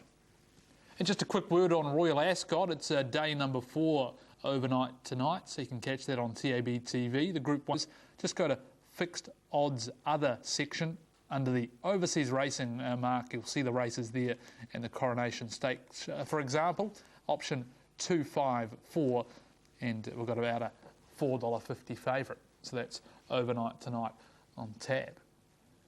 We'll take a short break and then get to the last at Alexandra Park. A rock and roll dance! He earned over $2.4 million and equaled the world record as a 2-year-old with a 149-2 sizzling performance.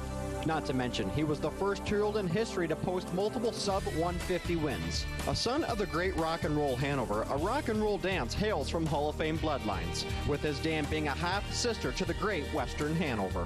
And now, Neville A.R. Stud and Alabar are bringing him down under to you for a fee of just $6,000 plus GST. Trackside at the Trials features Gallop's Trials coverage from around the country. Take note of the new talent and who's back on the racetrack. Wednesday, 10 a.m. on Trackside. Trackside at the Trials features harness trials from around the country. Take note of the new talent and who's back on the racetrack. Keep up with the pace. Wednesdays, 9 a.m. on Trackside. Yes, wake up and recognise the bonus scheme that is providing extra incentives to your Thoroughbreds earnings. Be in to win with the Thoroughbreds.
The Thames meeting is the second meeting harness-wise for the day, of course. We were at the Waterley Raceway during the afternoon and Major Bubbles took out the Cup Prelude. And Craig the Whale Thompson, as we come to you and looking towards Sunday there in Blenheim, she'll be hard to beat in the Cup itself. Yeah, I don't think he's in the Cup, Major Bubbles. When I had a look, I think the fields came out this afternoon. Russell, I believe the stablemate 5th edition's in the Cup off a handicap. It is a nice field. Captain Peacock was a very good run today, got back in the field, really hit the line nicely. Of course, the Cup will be over 3,200 metres, so looking forward to that. I think their program starts pretty early, but that Cup over the supreme distance of 2 miles, Major Bubbles for Crandale Giddy taking out the Prelude today in what was quite a tight finish. Can tell you Monseigneur is the favourite in the last leg of the pick 6 and the quaddie tonight. Pick 6 around about $9,000 if he'll take out the last. And the quaddie, he's at around about $170 in the quaddie. Horse number 8, Monseigneur. Might run through those quaddies just quickly for you. 327 Cyclone Emily, 1,057 the early wicket, 628 for Belvoir. In the pick 6 tonight, Cyclone Emily 16,000. Every other runner $40,000 bar Monseigneur, who is paying around about $9,000. The early wicket, 2,200 metres, looks like it would suit tonight. She looks like she's a good beginner, and saying that last week, stepped brilliantly and galloped in the first bend. Yeah, like she stepped that quick last week. I just sort of took hold of her just before the winning post and she put a rough one in and jumped out of it. So I think today, if she steps good, we just... She can find the front and there's a few mistakes behind that she can capitalise on a race like tonight? Yeah, like if she's in front and bowling along, the more that make mistakes, the better it is for her. So hopefully that's what we'll be trying to do. Yeah, Joe Benathi talking about the early wicket. Free-going type likes to lead and may well do so. Usually got good manners. Went into that first bend a bit quick the other night. Had a gallop, but usually she's pretty reliable at the trials. She likes to run along in front. I think Jay will be adopting those tactics over the 2,200 metres tonight. Number 2, the early wicket, the mare by Earl, trained by Wayne Thomas. You're looking at that Peter Yolandi's Winter Cup for Sunday afternoon. That race will kick off just before 3 o'clock. 5th edition for Crandale Giddy. Will start off the 20-metre handicap with Cracker Heine, Lionel's Medal and Captain Peacock. He was very good today, Captain Peacock. 2 miles will suit him. Motor Prince of Peru, he won a lower graded race. I think the last race here at Marlborough this afternoon. He'll start off the unruly off the 10 metres and off the front, River Black. And Billy the Hunted one, who got very close to Major Bubbles this afternoon, he'll start off the front. Peter Yolandi's Winter Cup, 2 miles, $12,000 race, the feature at Marlborough for their second day. That race just before 3 o'clock on Sunday afternoon. Horse on shot, Monseigneur, second in the Jewels. Very good form for a maiden trot, but the key to him is back to a stand. That was a mobile at Cambridge over the mile. He got within a half length of King Denny. You would think tonight, if he trotted all the way, and it's a big if, he'd have a few lengths on his maiden opposition here. Last week things didn't work out. The tape round his legs came loose, flapped around his legs, probably hindered him a little bit in the run home. He ran on okay to run 5th after an early mistake. He wouldn't want a mistake over the 2,200 metres tonight. What will aid his chances? With the field tonight, there is only 7 runners. He'll start from the unruly and he'll start out wide off the front with nothing in front of him, given every chance to step away in the hands of young junior driver Fergus Shoemaker. He's pretty well backed all afternoon. He has $2.80 on the book, $3 on the tote. Can tell you that $1,500 on Cyclone Emily at $4.50. Best back individually. Large multi finishing on Monseigneur. Large multi over 20,000 finishing on horse number 8, Monseigneur. Favourites, pretty good night at the office tonight. Probably Sweet Lucy Brown undid spare change in the last, but other than Winston P, favourites have monopolised. Todd Mitchell was pretty good first up here in the north. Ran 6 behind Star Monarch, got a long way back, made up good ground. $6 on the tote, getting a bit better on the when running 5th. Wasn't the worst running Alexandra Park last week. Galloped on the last bend when challenging. So for Todd McFarlane, she's only a 2-year-old, but she has got ability. And of the rest, Sierra's Sun, trained by Arna Donnelly. Quite a big bloke, this one, by Sundawn out of Sierra Action. Been quite good at the Cambridge workouts and trials. And would only have to do it right to be right in this. So I marked him 8, 3, 1 and 6. Aaron's numbers in the last 8, 6, 4 and 1. Another $5,000 on the favourite at $2.80. $5,000 on horse number 8, Monseigneur at $2.80 in that large multi over $20,000 finishing on him as well. Aaron, we'll come to you for the last. Of course, Melba raced their second day on Sunday. Major Bubbles took out the first day. He won't line up the second day, but yeah, plenty of harness racing going on. Of course, the Mighty Quinn goes round in Perth tonight around about 5 to 12. Yeah, he certainly does, and surprisingly beaten last week, wasn't he, on the Mighty Quinn, but I'm sure Quinny will bounce back tonight. Here in the last, we've gone the way of the 8, the 6, the 4 and the 3. Monsignor for me, he was good at the Jules, when runner-up, of course, and behind King Denny. Fair run last Friday night. Fergus Schumacher, Brendan Schumacher, and out of Duchess of Wiz, he can certainly secure his first victory tonight. 6 Sierra Sun, the Sundon Gelding out of Sierra Action. Just watching it warm up, it's warmed up very, very nicely indeed, and I'd certainly be following this horse. Sierra Sun makes its debut today. It has won a couple of trials. Anna Donnelly. 4 Philadelphia H, Derek Paul, the Revenue Martina H Mia, making her debut appearance after a trial victory. And number 3 Bell Gamby was tidy enough on debut. Todd Mitchell for Matthias Hamalson. So 8, 6, 4 and 3. And the interesting point about the race here, Craig, Hurricane H, number 5, is the uncle of number 4 Philadelphia H. Yes, that's right, Aaron. Of course, Hurricane H, formerly trained by Graham Rogerson, I believe, and now in the care of Rod Bowker. So he's beautifully bred, just been a little bit disappointing. And here's the outside of the field at around about $20. Of course, this is the New Zealand Trotting Hall of Fame handicap trot. Of course, Maurice McHenry, sponsored, I think, by the New Zealand Trotting Hall of Fame. Of course, located on to Alexandra Park here. And yeah, if you ever get along to Alexandra Park, get along and have a look at the Hall of Fame. The memorabilia in there, quite outstanding. Well, back to... Thanks, Craig. New Zealand Trotting Hall of Fame. Trot to wind up Norfolk Night Owls 2014 Thames Cup nights for the Thames Harness Racing Club. We do it all again next Friday night for another midwinter Christmas at the races. Well worth getting involved there next Friday the 27th, and then in July the 4th and the 11th of July. Packages available from just $65 per person to enjoy a wonderful night's entertainment under the ribbon of light at Alexandra Park. alexpark.co.nz for further information there.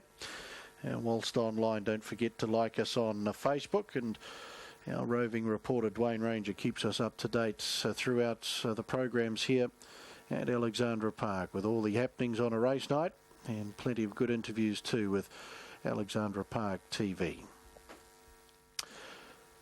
So the Square Gators, the maidens, they face up to a starter, Frank Phelan. The Barrier Strand releases. They're often trotting and coming out strongly. The early wicket off stride was Hurricane H. A wee bit slow off the mark was Bell Gamby. Getting away early wicket, but he negotiates it a lot better here tonight. He's away by 4 on Cyclone Emily, the 2-year-old filly. Monsignor, he settles down in third in a striking spot there. There followed Sierra Sun. Further back in the field there now as they trot up into the back, Bell Gamby.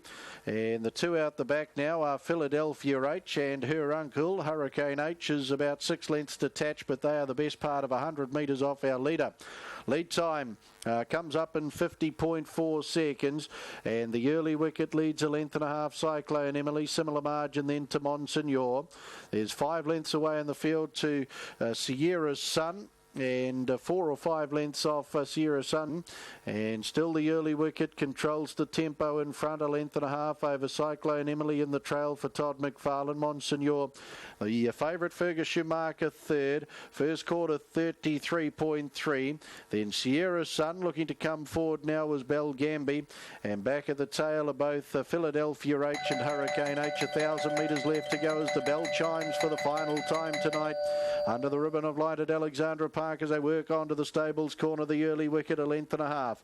Cyclone Emily's enjoyed the perfect run in the trail. Monsignor's just going to be pocketed now, 3 back on the inside as Bell Gamby gets to his outside. 1-1 Sierra Sun, and a long margin back to the other pair, 32 and 5 the second quarter. trotting into the back. The early wicket by 2, Cyclone Emily.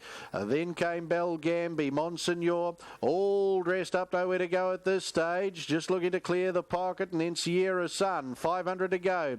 The early wicket to bring them off the back over Cyclone Emily. Monsignor's got plenty to offer, but still has Belgambi to his outside, so he can't get a clear shot at these leaders yet.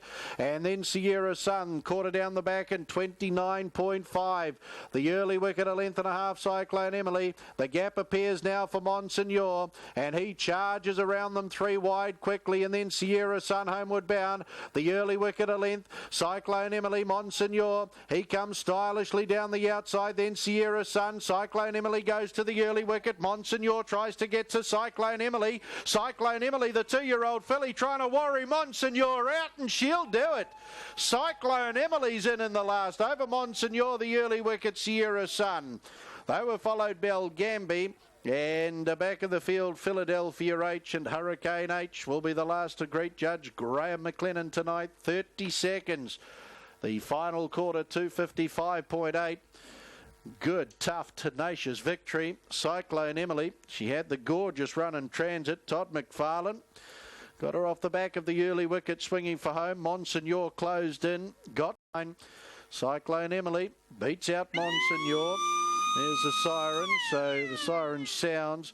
The early wicket will be third and a fourth over then to Sierra Sun. New Zealand Trotting Hall of Fame trot to wind up the program tonight.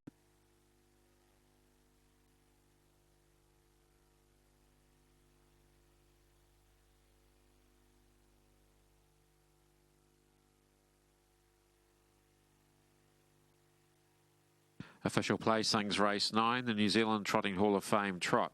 These placings subject to an inquiry. 182634, 182634. Horse 1, Cyclone Emily, trot of the 2200 metres in 255.87. A mile rate of 28.6. Last 859.6 and the 430. The margins are half neck, 5 lengths, 1 1/4 lengths. 182634, race 9, the New Zealand Trotting Hall of Fame trot, subject to an inquiry. Inquiry into fourth placing, ladies and gentlemen. Number 6, Sierra Sun, Cyclone Emily, Majestic Sun Bay, 2-year-old filly out of Cyclone Danny, A.S. Lowe, T.A. McFarlane, Miss S. Farge, the owners. Todd McFarlane, Craig Sharp, trained at Patamahoe, and Todd McFarlane doing the driving. Bred by A.S. Lowe and Mrs. A.E. McFarlane.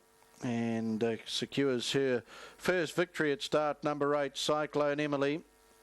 She did run 5th at the Jewels just 2 starts ago. Back at the head of the field, where Dale and Robin Moore down there, part of the victory celebrations for the Thames Harness Racing Club.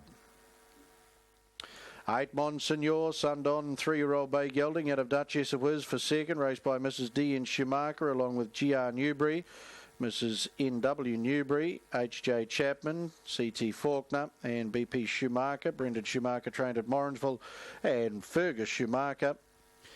And number 2, the early wicket, holds on for a third, the Earl, 5-year-old bay mare out of Hockley, raced by W.W. Thomas along with Mrs. M.A. 1, Cyclone Emily, $4.20 and $1.90, $4.20 and $1.98. Monsignor at $1.70, $1.70. 2, the early wicket, no third dividend. Quinella, $4.10, $4.10. Trifecta, $10, $15.10. 5 and 8 concession at $5.40, $5.40. Treble on the numbers, 9, 5 and 1, $68.90, $68.90. Quaddy tonight, 11, 9, 5 and 1, $327.20, $327.20. 9, 5 and 1, 2.44 winning units, $16,393.40. $16,393.40 the payout is Friday night under the ribbon of light here at Alexandra Park. Till then, from the commentary box, Aaron White bidding you all a very good evening.